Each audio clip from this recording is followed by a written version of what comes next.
ಪೋಯಮ್ಸ್ಗಳೆಲ್ಲ ಬರೀತಾರಲ್ಲ, ನಿಮ್ಗೆ ಯಾವ ಥರ ಐಡಿಯಾ ಬರುತ್ತಿದೆಲ್ಲ ನಿಮಗೆ? ಈ ಮುತ್ತನ್ನ ಪೋಣಿಸ್ದ ಹಾಗೆ ದಾರದಲ್ಲಿ. ನಿಮ್ಮ ಪ್ರಕಾರ ಓಪನ್ ಅದು ಕಳ್ಕೊಂಬಾರ್ದು ಯಾವಾಗಲೂ ಅಂತ ಮೇನ್. ನನಗೆ ನಾನು ಯಾರು ಅಂತ ಗೊತ್ತಿಲ್ಲ ಅಂತಂದ್ರೆ ನಾನು ಯಾರು ಅಂತ ನನಗೆ ಜಗತ್ತು ಹೇಳುತ್ತೆ. ಸೊ ನನಗೆ ಗೊತ್ತಿರ್ಬೇಕು ನಾನು ಯಾರು ಅಂತ. ನಾವು ಮುಚ್ಚಿರೋ ಡೋರ್ ಎದುರುಗಡೆ ಕುತ್ಕೊಂಡು ಅಳಕ್ಕೆ ಸ್ಟಾರ್ಟ್ ಮಾಡ್ಬಿಡ್ತೀವಿ, ಓಪನ್ ಆಗಿರೋ ಡೋರ್ಗಳು ಕಾಣೋದಿಲ್ಲ. ನನಗೆ ಕನಸಿಗೆ ನಾನು ಟೈಮ್ ಕೊಡ್ತಾ ಇಲ್ಲ ಅಂತಂದ್ರೆ ಆ ಕನಸು ನಾನು ಕಳ್ಕೊಂಡಾಗ ಅದು ಕಳ್ಕೊಂಡೆ ಅಂತ ಅಳೋದಕ್ಕೆ ಕಂಪ್ಲೇಂಟ್ ಮಾಡೋದಕ್ಕೂ ನನಗೆ ಅಧಿಕಾರ ಇಲ್ಲ.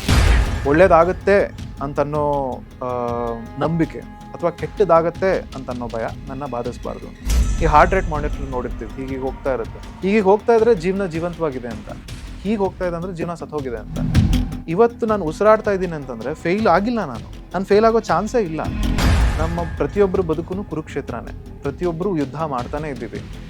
ಮಹಾಭಾರತದಲ್ಲಿ ಏನಾದ್ರು ಇಲ್ಲ ಅಂತಂದ್ರೆ ಅದನ್ನ ಜೀವನದಲ್ಲಿ ತಿಳ್ಕೊಳ್ಳೋ ಅವಶ್ಯಕತೆನೇ ಇಲ್ಲ. ನಿಮ್ಮ ಹತ್ರ ಒಂದು ಕ್ವಶನ್ ಇದ್ದಾಗ ಗುರುಗಳ ಹತ್ರ ಹೋಗಿ ಆ ಕ್ವಶನ್ ಇಟ್ಟರೆ ಗುರುಗಳು ಉತ್ತರ ಕೊಡ್ತಾರೆ. ಇಲ್ಲ ನಾನು ಸುಮ್ಮನೆ ಪ್ರವಚನ ಕೇಳಕ್ ಹೋಗಿದ್ದೀನಿ ಅಂತಂದ್ರೆ ಪುಣ್ಯ ಬರುತ್ತೆ ಅಂತ ಹೋಗಿದ್ದೀನಿ ಅಂದ್ರೆ ಗುರುಗಳು ಹೇಳೋ ಮಾತು ಏನು ನನಗೆ ಇಲ್ಲಿಗೆ ಹೋಗಲ್ಲ, ಇಲ್ಲಿ ಕೇಳಿಸ್ಕೊಂಡು ಇಲ್ಲಿ ಹೋಗ್ತಾ ಇದೆ.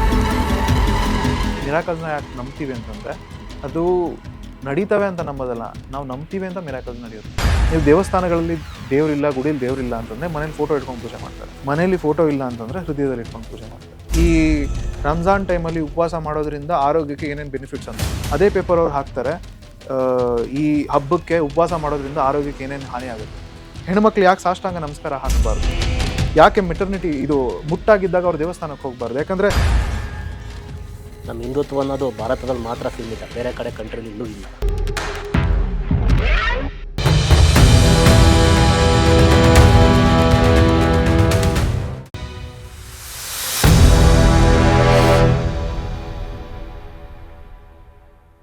ಹಾಯ್, ಹಲೋ, ಎಲ್ರಿಗೂ ನಮಸ್ಕಾರ.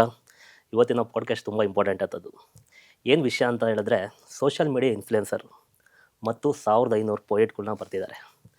ಇವ್ರನ್ನ ಎಲ್ಲ ಕಡೆ ಇನ್ಸ್ಟಾಗ್ರಾಮಲ್ಲಿ, ಫೇಸ್ಬುಕ್ಕಲ್ಲಿ, ವಾಟ್ಸಪ್ಪಲ್ಲಿ ತುಂಬ ಕಡೆ ನೀವು ಅವ್ರು ನೋಡಿರ್ತೀರ. ಅವ್ರು ಯಾರೂ ಅಲ್ಲ, ನಿಮ್ಮ ಪ್ರೀತಿಯ ಅಕ್ಷಯ್ ವಾಸು ಅವರು. ಬನ್ನಿ ಅವರ ಕಾರ್ಯಕ್ರಮಕ್ಕೆ ವೆಲ್ಕಮ್ ಮಾಡೋಣ. Sir, welcome to the show. Thank you Darshan ಕರೆದಿದ್ದಕ್ಕೆ. And I am happy to be here. Thank you so much sir. ಹೇಗಿದ್ದೀರಾ ಸರ್? ಚೆನ್ನಾಗಿದ್ದೀನಿ, ತಾವು ಹೇಗಿದ್ದೀರಿ? ಚೆನ್ನಾಗಿದ್ದೀನಿ sir. How is your life going now? Wonderful.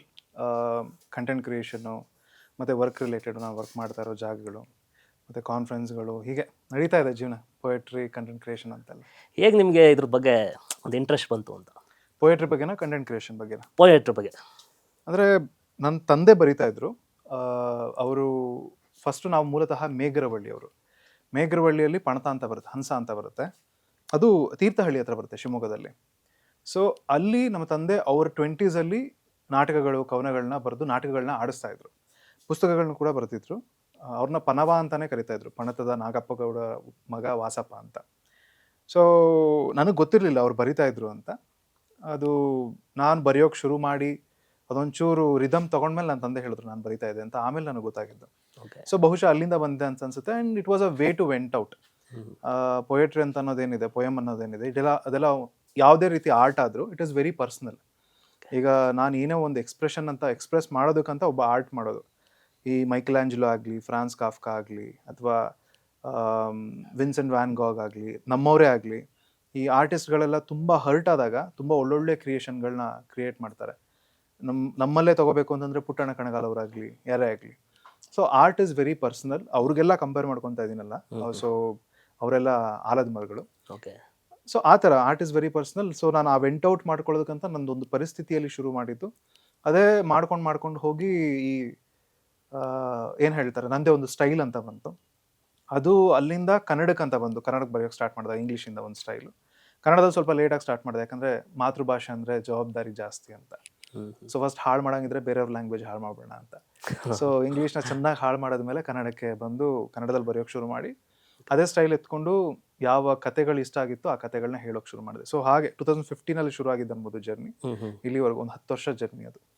ಹೇಗೆ ಈ ಪೋಯಮ್ಸ್ಗಳೆಲ್ಲ ಬರೀತಾರಲ್ಲ, ನಿಮ್ಗೆ ಯಾವ ಥರ ಐಡಿಯಾ ಬರುತ್ತಿದೆಲ್ಲ ನಿಮಗೆ? ಅಂದರೆ ಈ ಮುತ್ತನ್ನ ಪೋಣಿಸ್ದ ಹಾಗೆ ದಾರದಲ್ಲಿ. ಓಕೆ. ಸೊ ಎಕ್ಸ್ಪ್ರೆಸ್ ಮಾಡೋದಕ್ಕೆ ಒಂದು ವಾಯ್ಸ್ ಬೇಕು. ಏನು, ಒಬ್ರು ಯಾವತ್ತು ತಮ್ಮ ಮಾತೃಭಾಷೆಯಲ್ಲಿ ಚಿಂತನೆ ಏನು ಮಾಡ್ತಾರೆ, ಕನಸು ಯಾವ ಕಾಣ್ತಾರೆ, ಕನಸು ಕಾಣೋ ಭಾಷೆ ನಮ್ಮದು ಕನ್ನಡ. ಸೊ ಕನ್ನಡದಲ್ಲಿ ಬರೋದನ್ನ ಇಂಗ್ಲೀಷಿಗೆ ಮಾಡ್ತಾ ಹೋಗಬೇಕು. ಬರಿತಾ ವೊಕ್ಯಾಬುಲರಿ ಚೆನ್ನಾಗಿ ಆಗ್ತಾ ಹೋಗುತ್ತೆ. ಒಂದು 4 ಸೆಂಟೆನ್ಸಸ್ 4 ವರ್ಡಲ್ಲಿ ಹೇಳ್ಬೋದಾಗಿರೋದನ್ನ ಹೇಳೋಕೆ ಒಂದೇ ವರ್ಡ್ ಇದೆ ಅಂತ ಅರ್ಥ ಆಗ್ತಾ ಹೋಗುತ್ತೆ. ಯಾವುದೇ ಕೆಲಸ ಮಾಡ್ತಾ ಬೆಟರ್ ಆಗ್ತಾರಲ್ಲ. ಫಾರ್ ಎಕ್ಸಾಂಪಲ್ ಒಂದು ಇನ್ಸ್ಟಿಟ್ಯೂಟಲ್ಲಿ ಒಂದು ಎಕ್ಸ್ಪೆರಿಮೆಂಟ್ ಮಾಡ್ತಾರಂತೆ. ಒಂದು 100 ಜನ ಕರ್ಕೊಂಡ್ಬಂದು 50 ಜನ ಈ ಕಡೆ ಬಿಟ್ಟು 50 ಜನ ಈ ಕಡೆ ಬಿಡ್ತಾರೆ. ಇಬ್ರಿಗೂ ಒಂದೇ ಟಾಸ್ಕು ಮಡಕೆ ಮಾಡಬೇಕು ಅಂತ ಅನ್ನೋದು. ಒಬ್ರಿಗೆ ಮಡಕೆ ಮಾಡೋದು ಹೇಗೆ ಅಂತ ಚೆನ್ನಾಗಿ ಓದ್ಕೊಳ್ಳಿ ಅಂತ ಬಿಟ್ಬಿಡ್ತಾರೆ ಅಂತ ಒಂದು ಗ್ರೂಪ್ಗೆ. ಒಂದು 20 ದಿವಸ ಟೈಮ್ ಕೊಡ್ತಾರೆ.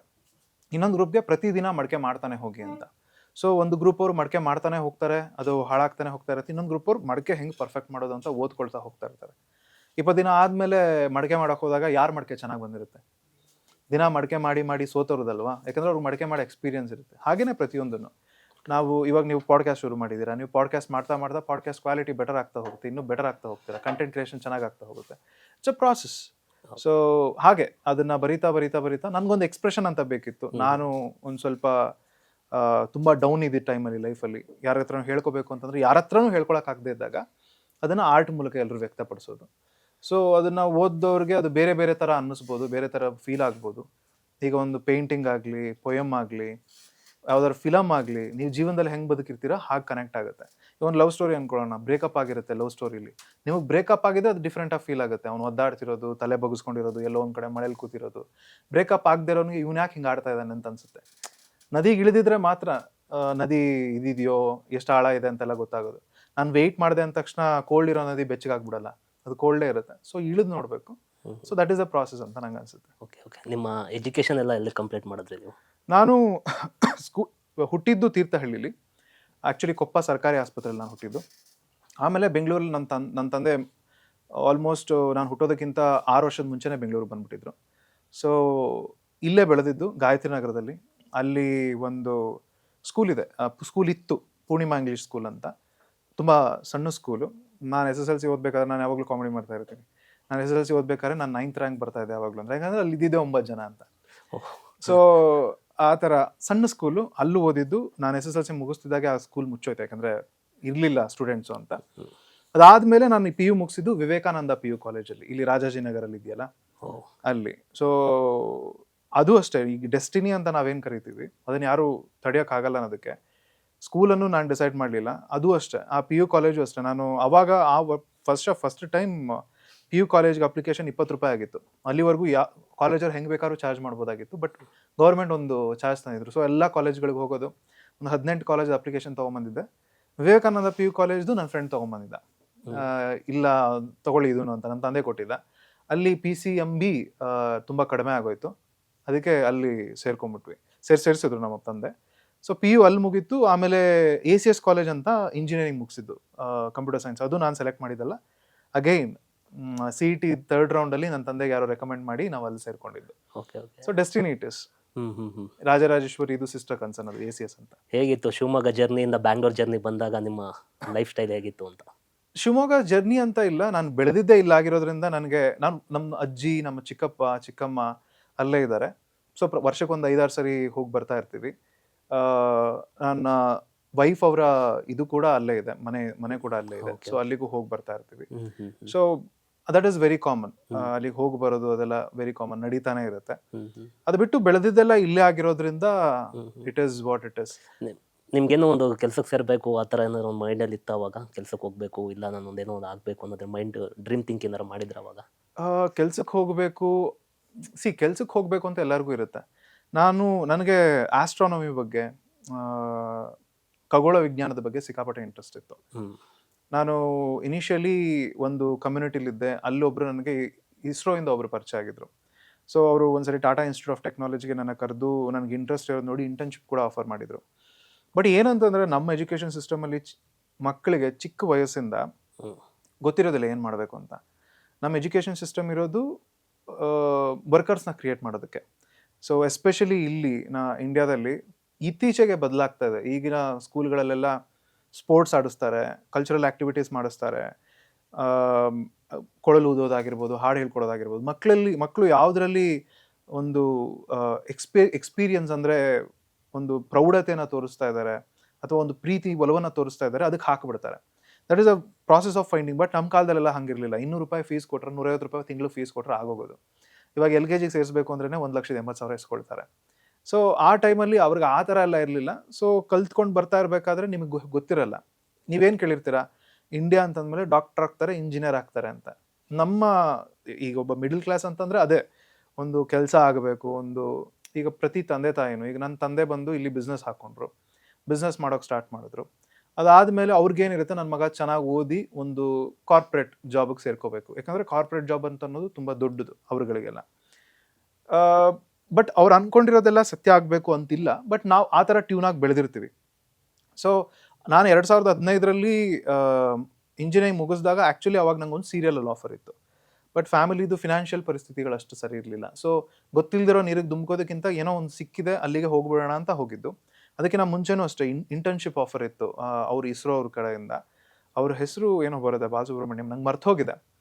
ಸೊ ಆವಾಗಲೂ ಅಷ್ಟೇ ಅವರು ನಮಗೇನು ಅಂತಂದರೆ ಇಂಜಿನಿಯರಿಂಗ್ಗೆ ಡಾಕ್ಟ್ರೇ ದೊಡ್ಡದು ಅಂತ. ಅವಾಗ ಗೊತ್ತಿದ್ರೆ ನಾವು ತಗೊಳ್ಳೋ ಪ್ರತಿ ಡಿಸಿಷನು ಲೈಫ್ನ ಹೀಗೆ ಹೀಗೆ ಹೀಗೆ ಕರ್ಕೊಂಡು ಹೋಗ್ತಾ ಇರುತ್ತೆ. ನೀವು ಒಂದು ಡಿಸಿಷನ್ ತೊಗೊಂಡಾಗ ಒಂದು ಡೋರ್ ಕ್ಲೋಸ್ ಆಗಿಬಿಟ್ರೆ 100 ಡೋರ್ ಓಪನ್ ಆಗಿರುತ್ತೆ. ಬಟ್ ಲೈಫಲ್ಲಿ ಏನು ಅಂತಂದರೆ ನಾವು ಮುಚ್ಚಿರೋ ಡೋರ್ ಎದುರುಗಡೆ ಕುತ್ಕೊಂಡು ಅಳಕ್ಕೆ ಸ್ಟಾರ್ಟ್ ಮಾಡ್ಬಿಡ್ತೀವಿ, ಓಪನ್ ಆಗಿರೋ ಡೋರ್ಗಳು ಕಾಣೋದಿಲ್ಲ. ಸೊ ಹಾಗೆ ಅಲ್ಲಿಂದ ಜಂಪ್ ಮಾಡಿ ಈ ಕಡೆ ಬಂದು ಎಲ್ಲ ಮಾಡಿದ್ಮೇಲೆ ಆಬ್ವಿಯಸ್ಲಿ ಒಂದು ಜಾಬ್ ಬೇಕು. ಸೊ ಆಲ್ಮೋಸ್ಟ್ 10 ಮಂತ್ಸ್ ನನಗೆ ಜಾಬ್ ಇರಲಿಲ್ಲ. ಸೊ ಇಂಜಿನಿಯರಿಂಗ್ ಮುಗಿಸಿದ್ರೆ ಎವ್ರಿ ಇಯರ್ ಔಟ್ಪುಟ್ 80,000ದಿಂದ 1,00,000 ಜನ ಇಂಜಿನಿಯರ್ಸ್ ಹೊರಗಡೆ ಬರ್ತಾನೆ ಇರ್ತಾರೆ, 1-1.5 ಲಕ್ಷ. ಇದು ಇನ್ಕ್ರೀಸ್ ಆಗ್ತಾನೆ ಹೋಗ್ತಾ ಇರುತ್ತೆ. ಅಷ್ಟು ಜನಕ್ಕೆ ಜಾಬ್ ಕ್ರಿಯೇಟ್ ಆಗಬೇಕಲ್ಲ. ಸೊ ಅದಾದಮೇಲೆ ಒಂದು ವೆರಿ ನಾಮಿನಲ್ ಜಾಬ್ಗೆ, ಒಂದು ತಿಂಗಳಿಗೆ ಒಂದು 7,000 ರೂಪಾಯಿ ಸಂಬಳ ಸಿಗುವಂಥ ಜಾಬಿಗೆ ಸೇರ್ಕೊಂಡಿದ್ದು. ಸೊ ಅವಾಗ ಅನಿಸ್ತಾ ಇತ್ತು, ಸೊ ಆ ಕಡೆ ಹೋಗ್ಬಿಟ್ಟಿದ್ರೆ ಹೇಗಿರ್ತಿತ್ತು, ಈ ಕಡೆ ಹೋಗ್ಬಿಟ್ಟಿದ್ರೆ ಲೈಫ್ ಹೇಗಿತ್ತು ಅಂತ. ಬಟ್ ಲೈಫ್ ಅನ್ನೋದು ಯಾವತ್ತೂ ನದಿ ಇದ್ದಾಗೆ ಸಾಗರದ ಕಡೆ ಹೋಗ್ತಾ ಇರುತ್ತೆ. ನದಿ ಎಷ್ಟೇ ಅಂದ್ಕೊಂಡ್ರು, ನಾನು ಸಾಗರಕ್ಕೆ ಹೋಗಿ ಕಳೆದೋಗ್ಬಿಡ್ತೀನಲ್ಲ, ಇನ್ನು ಹೆಂಗೆ ಜೀವನ ಅಂತ. ಬಟ್ ಹೋಗ್ತಾ ಹೋಗ್ತಾ ನದಿಗೆ ಅರ್ಥ ಆಗುತ್ತೆ, ಜೀವನ ಅಂತ ಅನ್ನೋದು ಸಾಗರಕ್ಕೆ ಹೋಗಿ ಕಳೆದೋಗೋದಲ್ಲ, ಸಾಗರ ಜೊತೆ ಸೇರಿ ತಾನೇ ಸಾಗರ ಆಗೋದು ಅಂತ. So that is a process. ಇತ್ತೀಚಿನ ದಿನಗಳಲ್ಲಿ ಹೇಳಬೇಕು ಅಂದರೆ, ಒಂದು ಈಗ ತಂದೆ ತಾಯಿಗಳು ಮಕ್ಳುಗಳಿಗೆ ನೀನು ಎಜುಕೇಷನ್ ಮುಗಿಸ್ಬೇಕು, ನೀನು ಡಾಕ್ಟರ್ ಆಗಬೇಕು, ನೀನು ಇಂಜಿನಿಯರೇ ಆಗಬೇಕು, ನೀನು ಅದೇ ಥರನೇ ಬದುಕಬೇಕು, ನೀನು ಇದೇ ಥರ ಓದಬೇಕು ಅಂತ ತುಂಬ ಪ್ರೆಷರ್ ಆಗ್ತಾರಲ್ಲ, ಇದ್ರ ಬಗ್ಗೆ ಏನು ಹೇಳ್ತೀರಾ ನೀವು? ನಾನು ಹೇಳಿದ್ನಲ್ಲ, ಪ್ರೆಷರ್ ಹಾಕೋದು ತಪ್ಪು ಅಂತ ನಾವು ಹೇಳೋಕ್ಕಾಗೋದಿಲ್ಲ. ಈಗ ಎಷ್ಟೊಂದು ಜನ ಮಕ್ಕಳು PU ಕಾಲೇಜಿಗೆ ಹೋಗ್ತಾ ಇರ್ತಾರೆ. ನಮ್ಮ ಟೈಮಲ್ಲೇ ಇತ್ತು, ತಂದೆಗೆ KTM ಬೈಕ್ ಕೊಡಿಸು ಅಂತಾರೆ, ಅಥವಾ ಈ ಬೈಕ್ ಕೊಡಿಸು, ಆ ಬೈಕ್ ಕೊಡಿಸು, ಬೇರೆಯವ್ರ ಬೈಕಲ್ಲಿ ಬರ್ತಾರೆ ಅಂತಾರೆ. ಯಾವತ್ತೂ ಅಷ್ಟೇ, ನಾವು ಯಾವುದಾದ್ರೂ ವಿಷಯನ ಕೇಳೋಕ್ಕಿಂತ ಮುಂಚೆ ನಾವು ತಂದೆದು ಹರಿದೋಗಿರೋ ಚಪ್ಪಲ್ಲು, ಕಿತ್ತೋಗಿರೋ ತಾಯಿದು ಹರಿದೋಗಿರೋ ಸೀರೆ, ತಂದೆ ಹರಿದೋಗಿರೋ ಬಟ್ಟೆ, ಇವೆಲ್ಲ ನೋಡಬೇಕಾಗತ್ತೆ. ಇದ್ದರೆ ಆ ಪರಿಸ್ಥಿತಿ ಇದ್ದರೆ ಅವ್ರ ಪರಿಸ್ಥಿತಿ ಏನಿದ್ದಾರೆ ಅರ್ಥ ಮಾಡ್ಕೋಬೇಕಾಗತ್ತೆ, ಅವಲೋಕನ ಮಾಡ್ಕೋಬೇಕಾಗತ್ತೆ. ಆ್ಯಂಡ್ ಆ ಪರಿಸ್ಥಿತಿ ಗೊತ್ತಿಲ್ಲದೆ ನಾವು ಏನು ಕೇಳೋಕ್ಕೆ ಹೋಗಬಾರ್ದು, ಮಾಡೋಕ್ಕೆ ಹೋಗಬಾರ್ದು. ಅವ್ರು ಎಷ್ಟರಲ್ಲಿ ಇದು ಮಾಡ್ತಾ ಇದ್ದಾರೋ ಅದನ್ನು ಒಪ್ಕೊಂಡು ಕಲ್ತ್ಕೊಂಡು ಜೀವನನ ಬೆಟರಾಗಿ ರೂಪಿಸ್ಕೊಂಡು ನಮಗೆ ಈ ಜೀವನ ಬದುಕೋಕೆ ಅವಕಾಶ ಕೊಟ್ಟಿರೋರಿಗೆ ಏನು ಮಾಡ್ಬೋದು ಅಂತ ಯೋಚನೆ ಮಾಡಬೇಕು. ಆ ಜವಾಬ್ದಾರಿ ಇದ್ದೇ ಇರುತ್ತೆ. ಎಷ್ಟೊಂದು ಜನ ಹೇಳಿರೋರು ಇದ್ದಾರೆ, ನಾನು ಹೇಳಿದ್ದು ನಾನು ನಿಮ್ಗೆ ಹುಟ್ಟಿಸು ಅಂತ, ನೀನು ತಾನೇ ಹುಟ್ಟಿಸಿದ್ದು, ನೀನು ಕೇರ್ ತೊಗೋಬೇಕು ಅಂತ. It doesn't work that way. ನಾವು ಜೀವನದಲ್ಲಿ ದೃಢ ಕರ್ಮಗಳು ಅಂತಿರ್ತವೆ.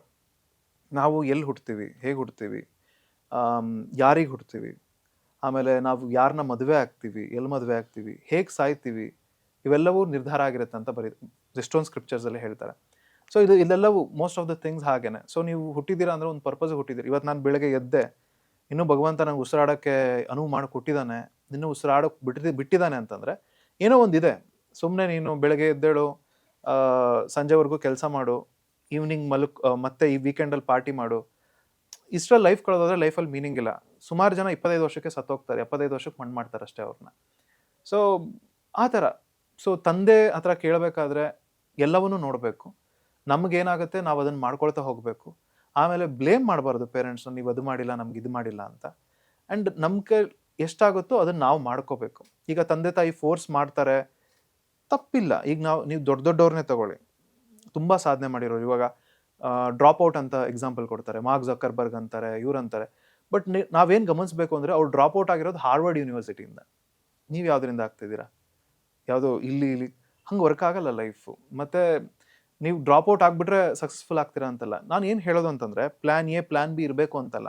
ಬಟ್ ನಿಮ್ಮ ಕನಸಿಗೆ ನೀವು ಸಪೋರ್ಟ್ ಮಾಡ್ಕೊಳ್ಳೋದಕ್ಕೆ ದುಡ್ಡು ಬೇಕೇ ಬೇಕು. ದುಡ್ಡು ಈಸ್ ಎಕ್ಸ್ಟ್ರೀಮ್ಲಿ ಇಂಪಾರ್ಟೆಂಟ್. ಯಾರು ಏನೇ ಹೇಳಿ, ಜೀವನದಲ್ಲಿ ದುಡ್ಡು ಇಂಪಾರ್ಟೆಂಟ್ ಅಲ್ಲ ಅಂತ ಹೇಳೋರು ಇಬ್ಬರು. ಒಂದು ಚೆನ್ನಾಗಿ ದುಡ್ಡು ಮಾಡಿರೋರು, 3 ಜನ ಆ್ಯಕ್ಚುಲಿ. ಚೆನ್ನಾಗಿ ದುಡ್ಡು ಮಾಡಿರೋರು, 2ನೇವರು ದುಡ್ಡು ಮಾಡೋಕ್ಕಾಗದೇ ಇಲ್ಲ ಅಂತ ನಿರ್ಧಾರ ಮಾಡ್ಕೊಂಡಿರೋರು, 3ನೇವರು ನೀವು ದುಡ್ಡು ಮಾಡಬಾರ್ದು ಅಂತ ಅಂದ್ಕೊಂಡಿರೋರು. ಸೊ ದುಡ್ಡು ಕಷ್ಟ, ದುಡ್ಡು ಕೆಟ್ಟದ್ದು ಅಂತ ನಿಮ್ಗೆ ಆಲ್ರೆಡಿ ಮನಸ್ಸಲ್ಲಿದ್ದರೆ, ಅವ್ರುಗಳು ಬಂದು ದುಡ್ಡು ಕೆಟ್ಟದ್ದು ಅಂತ ನಿಮ್ಗೆ ಹೇಳಿದಾಗ ಹೌದಿರ್ಬೋದು, ಇನ್ನೊಬ್ರು ಹೇಳ್ತಾ ಇದ್ದಾರೆ ಇರ್ಬೋದು ಅಂತ. ಲೈಫಲ್ಲಿ ಸಿಕ್ಕಾಪಟ್ಟೆ ಆ ಥರ ಜನ ಸಿಗ್ತಾರೆ. ಸೊ ನೀವು ಕೇಳಿದ ಕ್ವಶನ್ಗೆ ಏನು ಅಂತಂದರೆ, ಅವ್ರು ಫೋರ್ಸ್ ಮಾಡೋದು ತಪ್ಪು ಅಂತ ನಾನು ಹೇಳೋಕ್ಕಾಗಲ್ಲ, ಯಾರೂ ಹೇಳೋಕ್ಕಾಗಲ್ಲ. ಯಾಕಂದರೆ ಅವ್ರ ಇಂಟೆನ್ಷನ್ ಒಳ್ಳೇದಿರುತ್ತೆ. ನೀವು ಚೆನ್ನಾಗಿರಬೇಕು ಅನ್ನೋದಿರುತ್ತೆ. ನನಗೆ ಸಿಗದೇ ಇರೋದು ಅವ್ರಿಗೆ ಸಿಗಬೇಕು ಅಂತಿರುತ್ತೆ. ಎಜುಕೇಷನ್ ಕೊಡ್ಸಿರ್ತಾರೆ, ಗೈಡ್ ಮಾಡಿರ್ತಾರೆ. ಅವ್ರಿಗೆ ಹೇಗೆ ಗೊತ್ತೋ ಹಾಗೆ ಗೈಡ್ ಮಾಡಿರ್ತಾರೆ. ಅವ್ರಿಗೆ ಗೊತ್ತಿಲ್ಲದೆ ಇರೋದು ನಿಮ್ಗೆ ಏನಾದ್ರು ಗೊತ್ತಾದರೆ ನೀವು ಅದನ್ನು ಬೆಟರ್ ಆಗಿ ಮಾಡಿ. ಈಗ ಫಾರ್ ಎಕ್ಸಾಂಪಲ್ ನಾನು ಇಂಜಿನಿಯರಿಂಗ್ ಮುಗಿಸಿದೆ, ಇಂಜಿನಿಯರಿಂಗ್ ಜಾಬ್ ಜಾಯ್ನ್ ಆದೆ, ಬಟ್ ನಾನು ಕಂಟೆಂಟ್ ಕ್ರಿಯೇಷನ್ ಮಾಡ್ಕೊಂಡು ಬರಲಿಲ್ವಾ? ಇವತ್ತು ಆ ಥರ ಮಾಡ್ಕೊಂಡು ಬಂದಿರೋದಕ್ಕೆ ನಾನು ನಿಮ್ಮ ಎದುರುಗಡೆ ಕೂತ್ಕೊಂಡು ಮಾತಾಡ್ತಿದ್ದೀನಲ್ವಾ? ಹೀಗೆ ಎಷ್ಟೊಂದು ಜನ ಇದ್ದಾರೆ ಮ್ಯೂಸಿಕಲ್ಲಿ ಕೈ ಹಾಕಿದವರು. ಎಲ್ಲಾನು ಇಮಿಡಿಯೇಟ್ಲಿ ಕ್ಲಿಕ್ ಆಗುತ್ತೆ ಅಂತಲ್ಲ. ನಿಮಗೆ ಸ್ಟ್ರಾಂಗ್ ಆಗಿ ಇದ್ರೆ ಗೋ ಪರ್ಸ್ಯೂ ಯುವರ್ ಡ್ರೀಮ್. ಬಟ್ ಅವ್ರನ್ನ ಬ್ಲೇಮ್ ಮಾಡೋದು. ಫಾರ್ ಎಕ್ಸಾಂಪಲ್ ಎಷ್ಟೊಂದು ಜನ ಇಲ್ಲ ನಾನು ಇದು ಮಾಡೇ ಮಾಡ್ತೀನಿ ಅಂತ ಮಾಡ್ತಾರೆ. ಫಾರ್ ಎಕ್ಸಾಂಪಲ್ ಯಶ್ ಆಗಿರ್ಬೋದು. ಯಶ್ ಅವ್ರ ಸ್ಟೋರಿ ಗೊತ್ತೇ ಇದೆ. ಅವರು ಮೆಜೆಸ್ಟಿಕ್ ಬಸ್ ಸ್ಟ್ಯಾಂಡಲ್ಲಿ ಮಲ್ಕೊಂಡು ಆಮೇಲೆ ಇವತ್ತು ಎಲ್ಲಿವರೆಗೂ ಬಂದಿದ್ದಾರೆ. ಅದರ ಸಿಕ್ಕಾಪಟ್ಟೆ ಸ್ಟೋರಿಗಳು ನಮ್ಮ ಸುತ್ತಾನೆ ಇದೆ. ಆ ಕೆಪಬಿಲಿಟಿ, ಆ ನಂಬಿಕೆ ನಿಮ್ಮಲ್ಲಿದ್ರೆ ಹೋಗಿ ಮಾಡಿ ಅವ್ರನ್ನ ರಾಂಗ್ ಅಂತ ಪ್ರೂವ್ ಮಾಡೋವರೆಗೂ ಯಾರು ಒಪ್ಪೋದಿಲ್ಲ. ಪ್ರೂವ್ ಮಾಡಿದ್ಮೇಲೆ ಎಲ್ಲರೂ ಒಪ್ಕೊಂತಾರೆ. ನಿಮ್ಮ ಪ್ರಕಾರ ಓಪನ್ ಅದು ಕಳ್ಕೊಂಬಾರ್ದು ಯಾವಾಗಲೂ ಅಂತ ಮೇನ್. ನಾನು ಯಾರು ಅಂತ ಗೊತ್ತಿಲ್ಲ ಅಂತಂದ್ರೆ ನಾನು ಯಾರು ಅಂತ ನನಗೆ ಜಗತ್ತು ಹೇಳುತ್ತೆ. ಸೊ ನನಗೆ ಗೊತ್ತಿರ್ಬೇಕು ನಾನು ಯಾರು ಅಂತ. ಅದನ್ನ ಗೊತ್ತಿತ್ತು ಅಂತಂದ್ರೆ ನಾನು ನಿಧಾನಕ್ಕೆ ಪ್ರೂವ್ ಮಾಡ್ಕೊಂಡು ಹೋಗ್ಬೋದು. ನಾನು ಈ ಕವಿತೆ ಕವನಗಳೆಲ್ಲ ಬರೀತಾ ಇರಬೇಕಾದ್ರೆ ನನ್ನ ತಂದೆಗೆ ಭಯ ಹುಟ್ಟಿತ್ತು, ಎಲ್ಲಿ ಜಾಬ್ ಚೇಂಜ್ ಆಗ್ತಿಲ್ಲ, ಇದಾಗ್ತಿಲ್ಲ. ಸೊ ಅವ್ರು ನಂಗೆ ಹೇಳಿದ್ರು ಬಿಟ್ಬಿಡು ಬರೆಯೋದನ್ನ ಅಂತೆಲ್ಲ. ಬಟ್ ನಾನು ಬಿಡ್ಲಿಲ್ಲ, ಯಾಕಂದ್ರೆ ನಾನು ಯಾರು ಅಂತ ಗೊತ್ತಿತ್ತು. ಹಂಗಂತ ನಾನು ದೊಡ್ಡ ಮನುಷ್ಯ ಅವ್ರನ್ನ ಧಿಕ್ಕರ್ಸ್ ಹೋಗ್ತಾ ಇದ್ದೀನಿ ಅಂತಲ್ಲ, ಅವ್ರಿಗೆ ಅದಕ್ಕೆ ಬೆಲೆ ಕೊಟ್ಟು ಇನ್ನೂ ಎಕ್ಸ್ಟ್ರಾ ಎಫರ್ಟ್ಸ್ ಎರಡು ಕಡೆನೂ ಹಾಕ್ತಾ ಇದ್ದೀನಿ ಅಂತ. ನಾವು ಎಲ್ಲರೂ ಹೇಳ್ತಾರೆ ನನ್ನ ಹತ್ರ ಟೈಮ್ ಇಲ್ಲ ಅಂತ. ನನಗೆ ಯಾವ್ದಾದ್ರು ಪ್ರಯಾರಿಟಿ ಅಂತಂದ್ರೆ ನಾನು ಟೈಮ್ ಮಾಡ್ಕೊಳ್ತೀನಿ. ಅದು ಕೆಲಸನೇ ಆಗಲಿ ಮನುಷ್ಯನೇ ಆಗಲಿ. ಒಬ್ಬ ಮನುಷ್ಯನ ಮೇಲೆ ನನಗೆ ನಿಜವಾಗ್ಲೂ ಪ್ರೀತಿ ಇತ್ತು ಅಂದರೆ ಅವನ ಎದುರುಗಡೆ ಬೇರೆ ಯಾರಿಗೂ ನನಗೆ ಕಾಣೋದಿಲ್ಲ. ಅವನಿಗೆ ನಾನು ಟೈಮ್ ಮಾಡ್ಕೊತೀನಿ. ಟೈಮ್ ಇಲ್ಲ ಅಂತ ಹೇಳೋದು ಯು ಆರ್ ನಾಟ್ ಇಂಪಾರ್ಟೆಂಟ್ ಅಂತ ಹೇಳೋದಷ್ಟೇ. ಅದೊಂದು ಮೀನ್. ನನಗೆ ಕನಸಿಗೆ ನಾನು ಟೈಮ್ ಕೊಡ್ತಾ ಇಲ್ಲ ಅಂತಂದರೆ ಆ ಕನಸು ನಾನು ಕಳ್ಕೊಂಡಾಗ ಅದು ಕಳ್ಕೊಂಡೆ ಅಂತ ಅಳೋದಕ್ಕೆ ಕಂಪ್ಲೇಂಟ್ ಮಾಡೋದಕ್ಕೂ ನನಗೆ ಅಧಿಕಾರ ಇಲ್ಲ. ನನ್ನಲ್ಲಿರೋದೆಲ್ಲ ಎಫರ್ಟ್ ಎಲ್ಲ ಕಂಪ್ಲೀಟಾಗಿ ಹಾಕಿದ ಮೇಲೂ ಏನೋ ವರ್ಕೌಟ್ ಆಗಲಿಲ್ಲ ಅಂತಂದರೆ maybe it was not suppose to work out. But ಒಂದು ಸಮಾಧಾನ ಇರುತ್ತೆ, ನಾನು ಕಂಪ್ಲೀಟ್ ಕೊಟ್ಟೆ, 100% ಕೊಟ್ಟೆ, ಅದಾದಮೇಲೆ ಅದು ವರ್ಕ್ ಆಗಿಲ್ಲ ಅಂತ.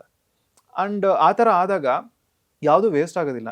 ನೀವು ಮಾಡಿರೋ ಕೆಲಸ ಇನ್ನೊಂದು ಕಡೆ ಸಪೋರ್ಟ್ ಮಾಡುತ್ತೆ, ನಿಮ್ಗೆ ಗೊತ್ತಿರೋದಿಲ್ಲ. ಫಾರ್ ಎಕ್ಸಾಂಪಲ್ ನಾನು ಫಸ್ಟ್ ಕೆಲಸಕ್ಕೆ ಸೇರಿದಾಗ ವೆಬ್ಸೈಟ್ಗಳನ್ನ ಡೆವಲಪ್ ಮಾಡೋಕ್ಕೆ ಸ್ಟಾರ್ಟ್ ಮಾಡಿದೆ. ನನಗೆ ಆ ಕೆಲಸ ಇಷ್ಟ ಇರಲಿಲ್ಲ, ನಾನು ಯಾವಾಗಲೂ ಕಂಪ್ಲೇಂಟ್ ಮಾಡ್ಕೊಂಡೇ ಮಾಡ್ತಾ ಇದ್ದೆ.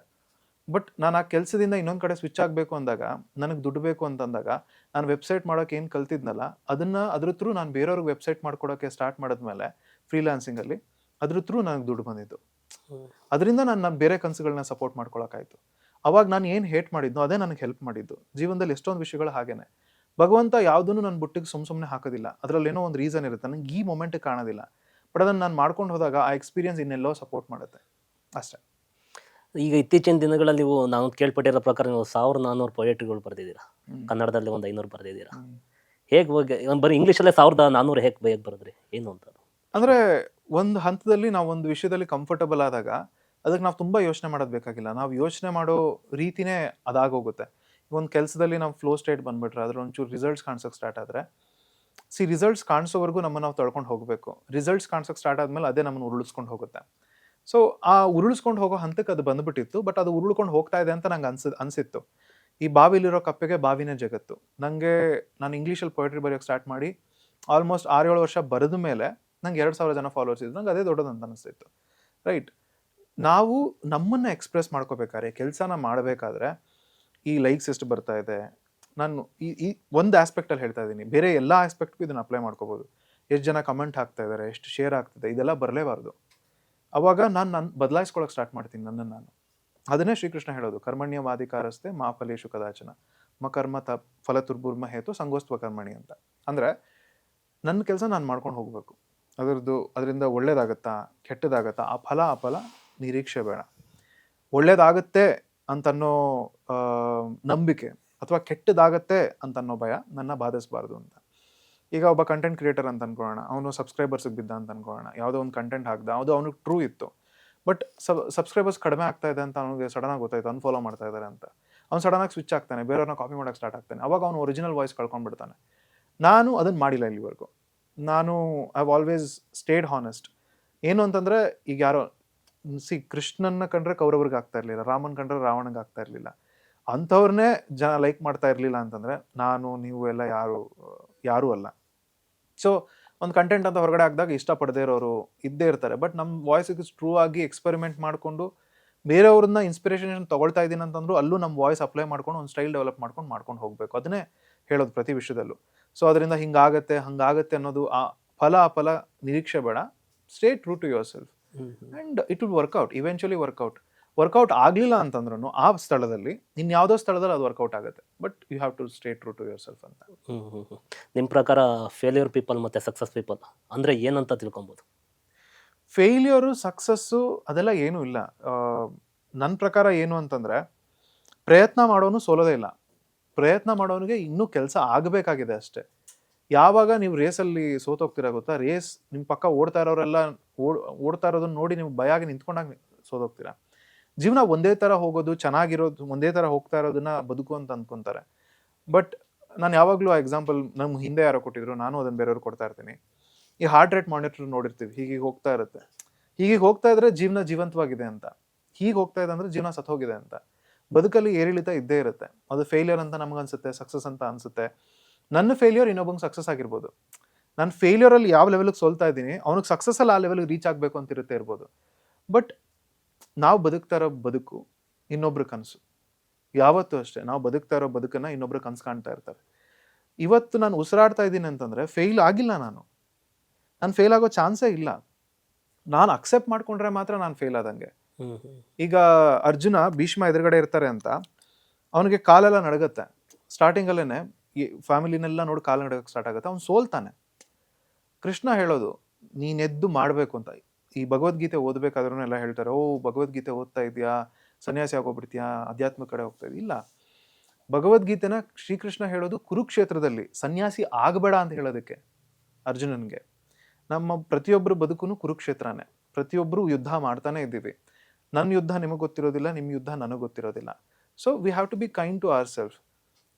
ಅಟ್ ದ ಸೇಮ್ ಟೈಮ್ ನಾವು ಗೆಲ್ತಾ ಇದ್ದಾಗ ಒಂದು 100 ಜನ ಚಪ್ಪಾಳೆ ಹೊಡಿತಾ ಇದ್ದಾರೆ ಅಂತಂದರೆ 10 ಜನ ಅದರಲ್ಲಿ ನಮ್ಮನ್ನು ಕಾಲು ಹಿಡಿದು ಕೆಳಗಡೆ ಇಳಿಬೇಕು ಅಂತ ನಿರ್ಧಾರ ಮಾಡ್ಕೊಂಡೇ ನಿಂತಿರ್ತಾರೆ ಅನ್ನೋದು ಗೊತ್ತಿರಬೇಕು. ಸೊ ಅದಕ್ಕೆ ನಾವು ತುಂಬ ಹಿಗ್ಗೋಕೆ ಹೋಗಬಾರ್ದು, ಗೆದ್ದಾಗ ಕುಗ್ಲೂಬಾರ್ದು. ಅದು you have to be indifferent and you should keep going. So success ಮತ್ತು ಫೇಲ್ಯೂರು ಅಂತ ಅನ್ನೋದು ನಾನು ಅಕ್ಸೆಪ್ಟ್ ಮಾಡ್ಕೊಳ್ಳೋದ್ರ ಮೇಲೆ ಬರುತ್ತೆ. ನಾನು ಫೇಲ್ಯೂರ್ ಅಂತ ಅಕ್ಸೆಪ್ಟ್ ಮಾಡ್ಕೊಳ್ಳೋ ಬದಲು ಓಕೆ ಇದನ್ನು ಡಿಫ್ರೆಂಟಾಗಿ ಮಾಡ್ಬೋದು ಅಂತ ಅಂದ್ಕೊಂಡ್ರೆ ಅದರಿಂದ ಕಲಿಯೋಕ್ಕೆ ಸಿಗುತ್ತೆ. ಫೇಲ್ಯೂರ್ ಅಂತ ಅಂದ್ಕೊಂಡ್ರೆ ಮತ್ತೆ ಟ್ರೈ ಮಾಡೋಕೆ ಮನ್ಸು ಬರಲ್ಲ. ಹಾಗೆ ಸಕ್ಸಸ್ಸು ಅಂತ ಬಂದು ಅದನ್ನು ನಾನು ತುಂಬ ಅಪ್ಕೊಂಡ್ಬಿಟ್ರೆ ಅಂತಂದರೆ, ತಲೆಗೆ ಹತ್ಬಿಡ್ತು ಅಂತಂದರೆ ಇರೋದಿಲ್ಲ. ಆ್ಯಕ್ಚುಲಿ ಈ ಲಕ್ಷ್ಮಿ ಮತ್ತು ಸರಸ್ವತಿ ಆರ್ ಕ್ವಾರಲಿಂಗ್ ಸಿಸ್ಟರ್ಸ್ ಅಂತ ಹೇಳ್ತಾರೆ. ಒಬ್ರು ಇರೋ ಜಾಗದಲ್ಲಿ ಇನ್ನೊಬ್ರು ಇರೋಕ್ಕೆ ಇಷ್ಟಪಡಲ್ಲ ಅಂತ ಹೇಳ್ತಾರೆ. ಈ ಲಕ್ಷ್ಮಿ ಬಂದ ಕೂಡಲೇ she'll affect your intellectual and Saraswati ಅಲ್ಲಿಂದ ಹೊರಟೋಗ್ಬಿಡ್ತಾಳೆ ಅಂತ ಹೇಳ್ತಾರೆ. ಅವ್ರಿಬ್ರು ಕೂಡಿಸ್ಕೊಂಡು ಇರೋಕೆ ಅಂತಾನೆ ಇರೋದು ಗಣೇಶ. ಅದಕ್ಕೆ ಯಾವ ಫೋಟೋ ನೋಡಿದ್ರು ಈ ಕಡೆ ಲಕ್ಷ್ಮಿ, ಈ ಕಡೆ ಸರಸ್ವತಿ ಇದ್ರೆ ಮಧ್ಯೆ ಗಣೇಶ ಇರ್ತಾನೆ ಅಂತ, ವಿಘ್ನನೆಲ್ಲ ನಿವಾರಿಸ್ತಾ ಇರ್ತಾನೆ ಅಂತ. ಸೊ ನೀವು ಆ ಥರ ಗಣೇಶನ ಅಪ್ಕೊಂಡು ಮುಂದಕ್ಕೆ ಹೋಗ್ತಾ ಇರಬೇಕು. ಆ ಮದ ತಲೆಗೆ ಹತ್ತಬಾರ್ದು ಆ್ಯಂಡ್ ಆ ಫೇಲ್ಯೂರ್ ಅನ್ನೋದು ಹಾರ್ಟಿಗೆ ಇಳಿಬಾರ್ದು. ಇಲ್ಲಿ ಮಧ್ಯದಲ್ಲೇ ಬ್ಯಾಲೆನ್ಸ್ ಮಾಡ್ಕೊಂಡು ನೀವು ಇಲ್ಲಿರ್ಬೇಕು, ಅವಾಗೆಲ್ಲ ಒಳ್ಳೇದಾಗುತ್ತೆ. ಇತ್ತೀಚಿನ ದಿನದಲ್ಲಿ ನಾನು ನಿಮ್ಮದು ಒಂದು ಸೋಷಿಯಲ್ ಮೀಡಿಯಾದಲ್ಲಿ ಫಾಲೋ ಮಾಡಿದಾಗ ಒಂದು ವಿಡಿಯೋ ನೋಡಿದ್ದೆ, ನಿಮ್ಮದು RCB ಟೀಮ್ ಬಗ್ಗೆ ಮಾತಾಡಿದ್ರಿ. ತುಂಬ ಖುಷಿ ಆಯಿತು. ಅದು ಮಾತು ನಿಜವಾಗ್ಲೂ ತುಂಬ ಸಕ್ಸಸ್ಫುಲ್ ಆಗಿತ್ತು ಅನ್ಸುತ್ತೆ ನೀವು ಹೇಳಿದ್ದ ಮಾತು. ಏನು ಅಂದರೆ ಈಗ ಅವರು ಒಂದು ಮ್ಯಾಚ್ ಗೆಲ್ಲಬೇಕು ಅಂದರೆ ಬಾಂಗ್ಲಾದೇಶ ಅವರು ಅದನ್ನು ಅಪೋಸಿಟ್ ಮಾಡ್ತಾ ಇರ್ತಾರೆ ಅಂತ ಹೇಳಿದ್ರಿ. ಹೇಗೆ ಇದ್ರ ಬಗ್ಗೆ ಥಿಂಕ್ ಮಾಡಿದ್ರಿ ನೀವು?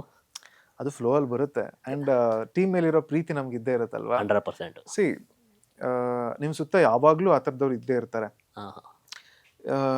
ನಮ್ಮ ಸುತ್ತ ಇರೋರೆಲ್ಲ ನಮ್ಮನ್ನ ಅಪ್ರಿಷಿಯೇಟ್ ಮಾಡ್ತಾರೆ ಅಂತಲ್ಲ.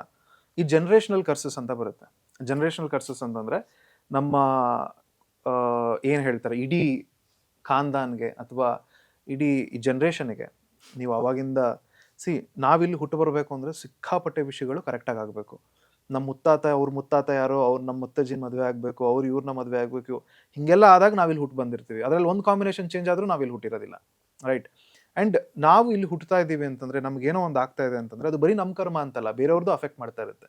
ಈ ಕೃಷ್ಣ ಎಂತ ಕೊಡ್ತಾನೆ, ಕಂಸನ್ನು ವಧೆ ಮಾಡಬೇಕಾಗಿರುತ್ತೆ, ಅದು ಒಂದು ಪರ್ಪಸ್ ಇರುತ್ತೆ. ಆ ಸ್ಟೋರಿಲಿ ಸಿಕ್ಕಾಪಟ್ಟೆ, ಕೃಷ್ಣ ಲೀಲೆಯಲ್ಲಿ ಸಿಕ್ಕಾಪಟ್ಟೆ ವಿಷಯಗಳು ಬರ್ತವೆ. ರಾಮಂದು ಅಷ್ಟೇ, ರಾವಣ, ತಾಟಕಿ ಎಲ್ಲರೂ ಬರ್ತಾರೆ. ಸೊ ಒಬ್ಬೊಬ್ರು ರೀಸನ್, ಈಗ ನನ್ನ ತಂದೆ ತಾಯಿಗೆ ನಾನು ಹುಡ್ತೀನಿ ಅನ್ನೋದು ಅವ್ರ ಕರ್ಮದ ಮೇಲೂ ನಿರ್ಧಾರ ಆಗಿರುತ್ತೆ, ನನ್ನ ಕರ್ಮದ ಮೇಲೂ ನಿರ್ಧಾರ ಆಗಿರುತ್ತೆ. ಸೊ ಅದನ್ನೆಲ್ಲ ಅಕ್ಸೆಪ್ಟ್ ಮಾಡ್ಕೋಬೇಕು. ಆ್ಯಂಡ್ ಜನ್ರೇಷನಲ್ ಕರ್ಸಸ್ ಅಂತ ಸಾಲ್ವ್ ಮಾಡ್ತಾ ಇದೀವಿ ಅಂತಂದರೆ, there is one famous saying, when you are trying to cure any curse ಅಲ್ವಾ, you should not go and seek the advice from the cursed people ಅಂತ.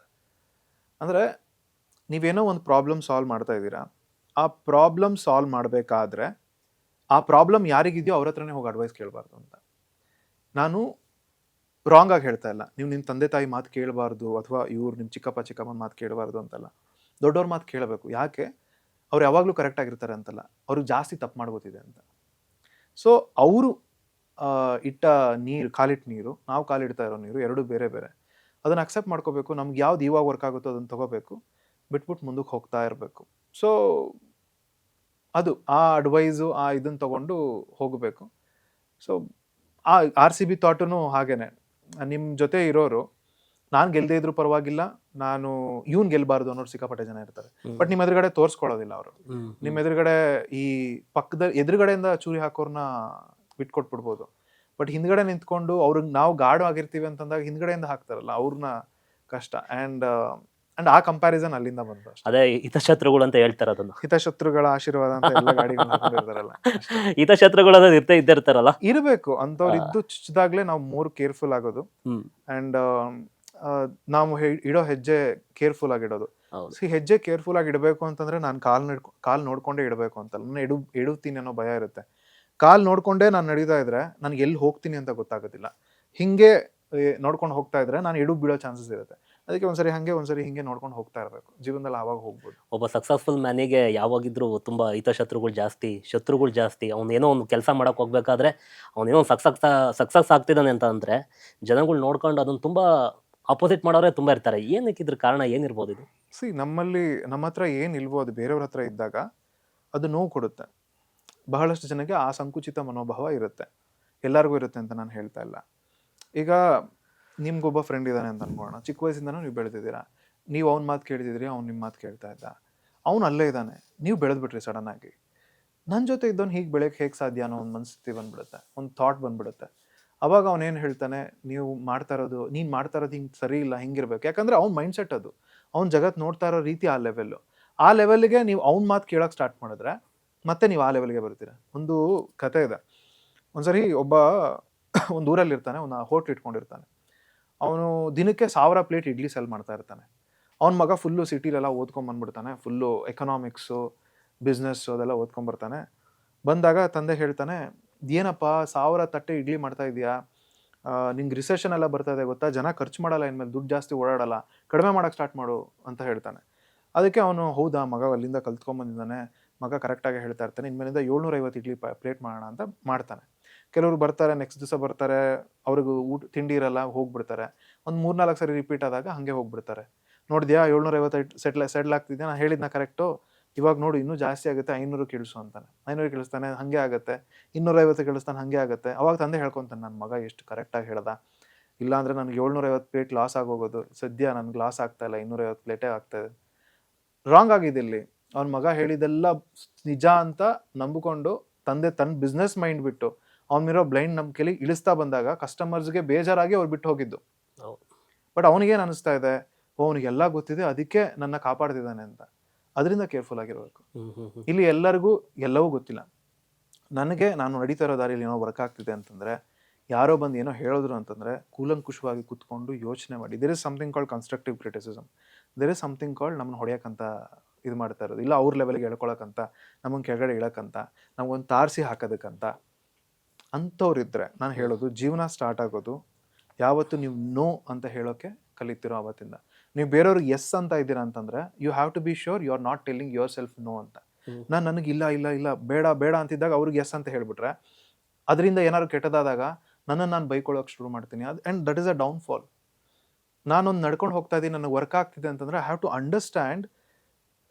ನಾನು 1 ಲಕ್ಷ ರೂಪಾಯಿ ಇನ್ವೆಸ್ಟ್ ಮಾಡಬೇಕು ಅಂತಿದ್ದೀನಿ, ನೀವು ದುಡಿಯೋದು 100 ರೂಪಾಯಿ ಅಂತ ಅನ್ಕೊಳ್ಳೋಣ. ನಾನು ನಿಮ್ಮ ಹತ್ರ ಬಂದು ಅಡ್ವೈಸ್ ಕೇಳೋದ್ರಲ್ಲಿ ಏನು ಮೀನಿಂಗ್ ಇದೆ?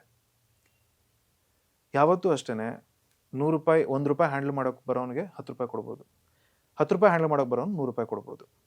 ಆ್ಯಂಡ್ 1000 ರೂಪಾಯಿ ಹ್ಯಾಂಡಲ್ ಮಾಡೋಕೆ ಬರೋನಿಗೆ 100 ರೂಪಾಯಿ ಹ್ಯಾಂಡಲ್ ಮಾಡೋಕೆ ಬರೋನಿಗೆ 1000 ರೂಪಾಯಿ ಕೊಡ್ಬೋದು, ಕಲಿತಾನೆ ಅಂತ. ಬಟ್ 1 ರೂಪಾಯಿ ಹ್ಯಾಂಡಲ್ ಮಾಡೋಕೆ 10 ರೂಪಾಯಿ ಹ್ಯಾಂಡಲ್ ಮಾಡೋಕೆ ಬರದೇ ಇದ್ದವನಿಗೆ 1 ಕೋಟಿ ರೂಪಾಯಿ ಕೊಟ್ಟರೆ ಕೈಲಿರೋ 10 ರೂಪಾಯಿ ಕಳ್ಕೊಂಡು ಬೀದಿಗೆ ಬಂದ್ಬಿಡ್ತಾನೆ. ನಮ್ಮ ಜಗತ್ತಲ್ಲಿ ಜೀವನದಲ್ಲಿ ಎಲ್ಲ ಆಗೋದು ಈ 2 ಕಿವಿ ಮಧ್ಯೆ ಏನಿದೆ ಇದರಿಂದಾನೆ, ಈ ಮೈಂಡ್ ಸೆಟ್ಟಿಂದ. ಇದನ್ನು ನಾವು ಸರಿ ಮಾಡ್ಕೊಂಡ್ರೆ ಸರಿ ಆಗ್ತಾ ಹೋಗುತ್ತೆ. ನಾವು ಏನು ಕೇಳಿರ್ತೀವಿ ಚಿಕ್ಕ ವಯಸ್ಸಿಂದ, ಮಿಡಲ್ ಕ್ಲಾಸಲ್ಲಿ, ದುಡ್ಡು ಅಂದರೆ ಕೆಟ್ಟದ್ದು, ದುಡ್ಡು ಮಾಡಿರೋರೆಲ್ಲ ಕೆಟ್ಟವರು, ಅವನ ಹತ್ರ ದುಡ್ಡು ಇದೆಯಪ್ಪ ಬಿಡು, ಅದಕ್ಕೆ ಅವ್ನು ಹಂಗೆ ಆಡ್ತಾನೆ. ಇಲ್ಲ, everything is an energy in life. ಹಣ ಈಸ್ ಅ ಎನರ್ಜಿ. ನಾನು ಈಗ ದರ್ಶನ್ ಬಗ್ಗೆ ಕೆಟ್ಟದಾಗ ಮಾತಾಡಿದ್ರೆ ಎಷ್ಟು ಸರಿ ದರ್ಶನ್ ಕೇಳಿಸ್ಕೊಂಡು ನನ್ನ ಜೊತೆ ಮಾತಾಡ್ತಾರೆ? ಎಷ್ಟು ಟೈಮ್ ನನ್ನ ಜೊತೆ ಇರ್ತಾರೆ, ಹ್ಮ್. ನಾನು ಕೊಡೋ ಮರ್ಯಾದೆ ವಾಪಸ್ ನನಗೆ ಸಿಗೋದಲ್ವಾ? ನಾನು ಹಣದ ಬಗ್ಗೆ ಕೆಟ್ಟದಾಗ ಮಾತಾಡ್ತಿದ್ರೆ ಹಣ ಹೆಂಗೆ ನನ್ನ ಜೀವನಕ್ಕೆ ಬರೋಕ್ಕೆ ಸಾಧ್ಯ? ಹ್ಮ್. ಹಣ ಮಾಡೋಕ್ಕಾಗದೇ ಇರೋ ಹಣದ ಬಗ್ಗೆ ಕೆಟ್ಟದಾಗ ಮಾತಾಡೋದು, ಆ ಆ ಥರ ನೀವು ಮಾತಾಡೋಕೆ ಶುರು ಮಾಡಿದ್ರೆ ಹಣ ಬಿಟ್ಟು ಹೋಗುತ್ತೆ ಲೈಫಿಂದ. ಹ್ಮ್. ಸೊ ಅದನ್ನ ಅರ್ಥ ಮಾಡ್ಕೋಬೇಕು. ಸೊ ಇಂಥವ್ರೆಲ್ಲ ಯಾರು ಹಣದ ಬಗ್ಗೆ ಕೆಟ್ಟದ್ದು ಮಾತಾಡ್ತಿದಾರಲ್ಲ, ನೀವು ಆ ದಾರಿಲಿ ಹೋಗ್ತಾ ಇದ್ದೀರ ಅಂದ್ರೆ ಅವ್ರನ್ನೆಲ್ಲ ಹಿಂದಕ್ಕೆ ಬಿಟ್ಟೇ ಹೋಗ್ಬೇಕು. ಅನ್ಕೋಬಹುದು, ಓ ಬಿಡಪ್ಪ ದೊಡ್ಡವನಾಗ್ಬಿಟ್ಟ, ದುರಾಂಕಾರ ಬಂದ್ಬಿಟ್ಟು ಬಿಟ್ಟು ಹೋಗ್ಬಿಟ್ಟ, ಅದೆಲ್ಲ ರೀಸನ್ ನಿಮಗೆ ಗೊತ್ತಿರುತ್ತೆ. ಎಕ್ಸ್ಪ್ಲೇನ್ ಮಾಡೋ ಅವಶ್ಯಕತೆ ಇಲ್ಲ. ಯಾರಿಗೆ ನೀವು ಅರ್ಥ ಆಗ್ತೀರಾ ಅವ್ರಿಗೆ ಎಕ್ಸ್ಪ್ಲೇನ್ ಮಾಡೋ ಅವಶ್ಯಕತೆ ಇಲ್ಲ. ಯಾರನ್ನ ನೀವು ಯಾರು ನಿಮ್ಮನ್ನ ಅರ್ಥ ಮಾಡ್ಕೊಳ್ಳೋಕೆ ರೆಡಿನೇ ಇರಲ್ಲ ಅವ್ರಿಗೆ ಎಕ್ಸ್ಪ್ಲೇನ್ ಮಾಡಿನೂ ಯೂಸ್ ಇಲ್ಲ. ಹ್ಮ್. ಸೊ ಜೀವನದಲ್ಲಿ ತುಂಬಾ ವೇಗವಾಗಿ ಹೋಗ್ತಾ ಇರಬೇಕಾದ್ರೆ ಪ್ರತಿಯೊಬ್ಬರಿಗೂ ಎಕ್ಸ್ಪ್ಲೇನ್ ಮಾಡೋದನ್ನ ನಿಲ್ಲಿಸ್ಬೇಕು. ಪ್ರತಿಯೊಬ್ಬರು ಎಕ್ಸ್ಪ್ಲೇನ್ ಮಾಡ್ತಾ ಕುತ್ಕೊಂಡ್ರೆ ಅವ್ರು ನಿಮ್ಮನ್ನ ಬಡ್ದು ನಿಮ್ಮ ಲೆವೆಲ್ಗೆ ಇಳಿಸ್ಕೊಂತ ಹೋಗ್ತಾರೆ. ಹ್ಮ್. ಹ್ಮ್. ಈ ಸೋಷಿಯಲ್ ಮೀಡಿಯಾದಲ್ಲಿ ನಿಮ್ಮ ಬಗ್ಗೆ ಒಂದು ಯಾವಾಗೂ ತುಂಬ ಇಂಟ್ರೆಸ್ಟ್ ಆಗಿರೋದು ಒಂದು ಸಬ್ಜೆಕ್ಟ್ ಅಂತ ಏನು ಗೊತ್ತಾ, ನೀವು ಒಂದು ಆಧ್ಯಾತ್ಮಿಕವಾಗಿ ರಾಮಾಯಣ ಮಹಾಭಾರತ ಇದ್ರ ಬಗ್ಗೆನೇ ಮಾತಾಡ್ತಿರಲ್ಲ, ಹೇಗೆ ಇದ್ರ ಬಗ್ಗೆ ಒಲವು ಮೂಡ್ತು ನಿಮಗೆ ಅಂತ? ನಾನು ಮುಂಚೆನೇ ಹೇಳಿದ್ದೀನಿ, ನಮ್ಮ ತಾಯಿ ಅವರ ತಂದೆ ನಮ್ಮ ಅಜ್ಜ ಶಂಕರಪ್ಪ ಗೌಡ್ರು ಅಂತಿದ್ರು. ಅವರು ನಮಗೆ 5th ಸ್ಟ್ಯಾಂಡರ್ಡ್ 6th ಸ್ಟ್ಯಾಂಡರ್ಡ್, ನಾನು ಅವಾಗ ಚಿಕ್ಕ ವಯಸ್ಸಲ್ಲಿದ್ದಾಗ ಅವರು ನನಗೆ ದಶಾವತಾರ ಮತ್ತು ಈ ರಾಮಾಯಣದ್ದು ಮಹಾಭಾರತದ್ದು ಕೆಲವು ಕಥೆಗಳ ಭಾಗಗಳನ್ನ ಹೇಳ್ತಾ ಇದ್ರು. ಅದು ನಮಗೆ ತುಂಬ ಇಷ್ಟ ಆಗೋದು. ಆ್ಯಂಡ್ ನಾವೆಲ್ಲ ಅದನ್ನ ಆ ಕ್ಯಾರೆಕ್ಟರ್ಗಳನ್ನ ನೋಡ್ಕೊಂಡೇ ಬಂದಿರೋರು. ಕೃಷ್ಣ ಅಂದರೆ ಯಾರು ಅಂತ ಕೃಷ್ಣಗೆ ಅರ್ಥ ಆಗಲ್ಲ. ಆ್ಯಂಡ್ ಇನ್ನೊಂದು ಏನು ಅಂತಂದರೆ, ನಾವು ಬೆಳಿಬೇಕಾದ್ರೆ ತುಂಬ ತಪ್ಪಾಗಿ ಮಾತಾಡಿರ್ತಾರೆ ಕೆಲವು ಕ್ಯಾರೆಕ್ಟರ್ಗಳ ಬಗ್ಗೆ. ಅವ್ನು ಬಿಡಪ್ಪ ಕೃಷ್ಣ ಸ್ತ್ರೀಲೋಲ ಇಲ್ಲ, ಕೃಷ್ಣ ಹಾಗಿಲ್ಲ, ನೀವು ಹಾಗೆ ಪೇಂಟ್ ಮಾಡ್ತಾ ಇದ್ದೀರಾ.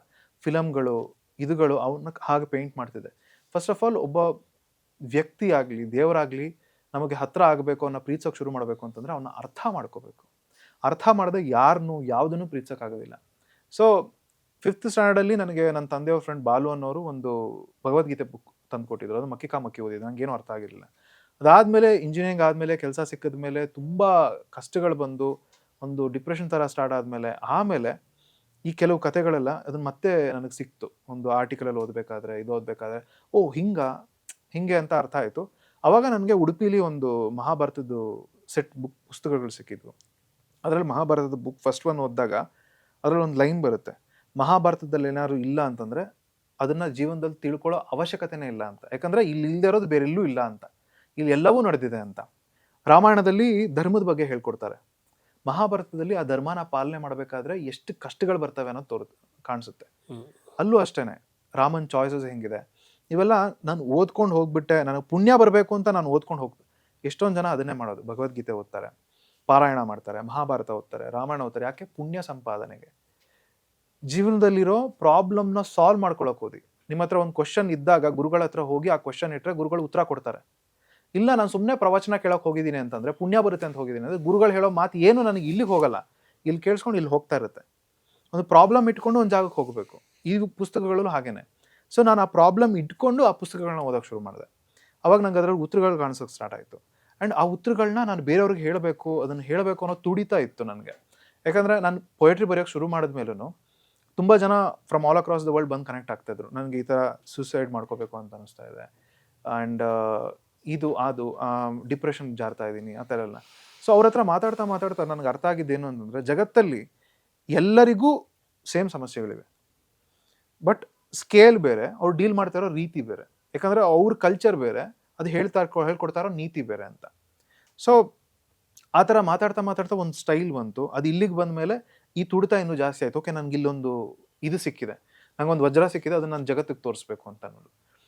ಬಟ್ ಅದೊಂದು ಇರುತ್ತಲ್ಲ, ನಿಮ್ಮೊಳಗೆ ಒಬ್ಬ ಕ್ರಿಟಿಕ್ ಇರ್ತಾನೆ. ನೀವು ಒಂದು ಯೂಟ್ಯೂಬ್ ಚಾನಲ್ ಸ್ಟಾರ್ಟ್ ಮಾಡಬೇಕಾದ್ರೂ ನಿಮ್ಗೊಂದು ಬಂದಿರುತ್ತೆ, ಎಲ್ಲರೂ ಮಾಡ್ತಾ ಇದ್ದಾರೆ, ನಂದು ಯಾಕೆ ಕೇಳಬೇಕು, ನಾನು ಯಾಕೆ ಮಾಡಬೇಕು ಅಂತ. ಬಟ್ ಸ್ಟಾರ್ಟ್ ಮಾಡೋವರೆಗೂ ಗೊತ್ತಿರಲ್ವಲ್ಲ. ಎಲ್ಲರೂ ಮಾಡ್ತಾ ಇದ್ದಾರೆ ಬಟ್ ದರ್ಶನ್ ಮಾಡ್ತಾ ಇಲ್ವಲ್ಲ. ಎಲ್ಲರೂ ಕತೆ ಹೇಳ್ತಾ ಇದ್ದಾರೆ ಬಟ್ ಅಕ್ಷಯ್ ಹೇಳ್ತಾ ಇಲ್ವಲ್ಲ. ಸೊ 2021 ಸ್ಟಾರ್ಟ್ ಆಗಿತ್ತು ಥಾಟು, ನಾನು 2 ವರ್ಷ ಮಾಡಿರಲಿಲ್ಲ. ಆಮೇಲೆ ಏಪ್ರಿಲ್ 4, 2023 ಸಾಯಿಲ್ ಆಚೆ ಅಂತ ಮಾಡಿದ್ದು. ಈ ಹಾಳಾಗಲಿ ಯಾರು ನೋಡ್ತಾರೋ ಬಿಡ್ತಾರೋ ನನಗೆ ಅದ್ರ ಬಗ್ಗೆ ಕೇರೇ ಇಲ್ಲ. ನಾನು ಕತೆ ಹೇಳಬೇಕು, ಒಬ್ಬ ಕುತ್ಕೊಂಡು ಕೇಳ್ತಾ ಇದ್ರು, ನಾನು ಹೇಳ್ತೀನಿ. ಕಿರಿಕ್ ಪಾರ್ಟಿಲಿ ಅವ್ನು ಭಾಷಣ ಮಾಡ್ತಾ ಇರ್ಬೇಕು, ಒಬ್ಬ ಕೂತಿರ್ತಾನಲ್ಲ, ಹಾಗೆ ಜನಸಾಗರ ಅಂತ ನನಗೆ. ಓಕೆ. ಸೊ ಆ ಸ್ವತಂತ್ರ ನಿಮಗೆ ನೀವು ಕೊಟ್ಕೊಂಡ್ಬಿಟ್ರೆ, ಸೋಲಕ್ಕೆ ನಿಮಗೆ ನೀವು ಪರ್ಮಿಷನ್ ಕೊಟ್ಕೊಂಡ್ಬಿಟ್ರೆ ಗೆದ್ದುಬಿಡ್ತೀರಾ. ಯಾವತ್ತು ನೀವು ನಿಮಗೆ ಸೋಲಕ್ಕೆ ಪರ್ಮಿಷನ್ ಕೊಟ್ಕೊಡ್ತೀರೋ, ಇಲ್ಲ ನೀನು ಸೋಲ್ ಪರವಾಗಿಲ್ಲ ಅಂತ, ಅವತ್ತು ಗೆದ್ದಂಗೆ.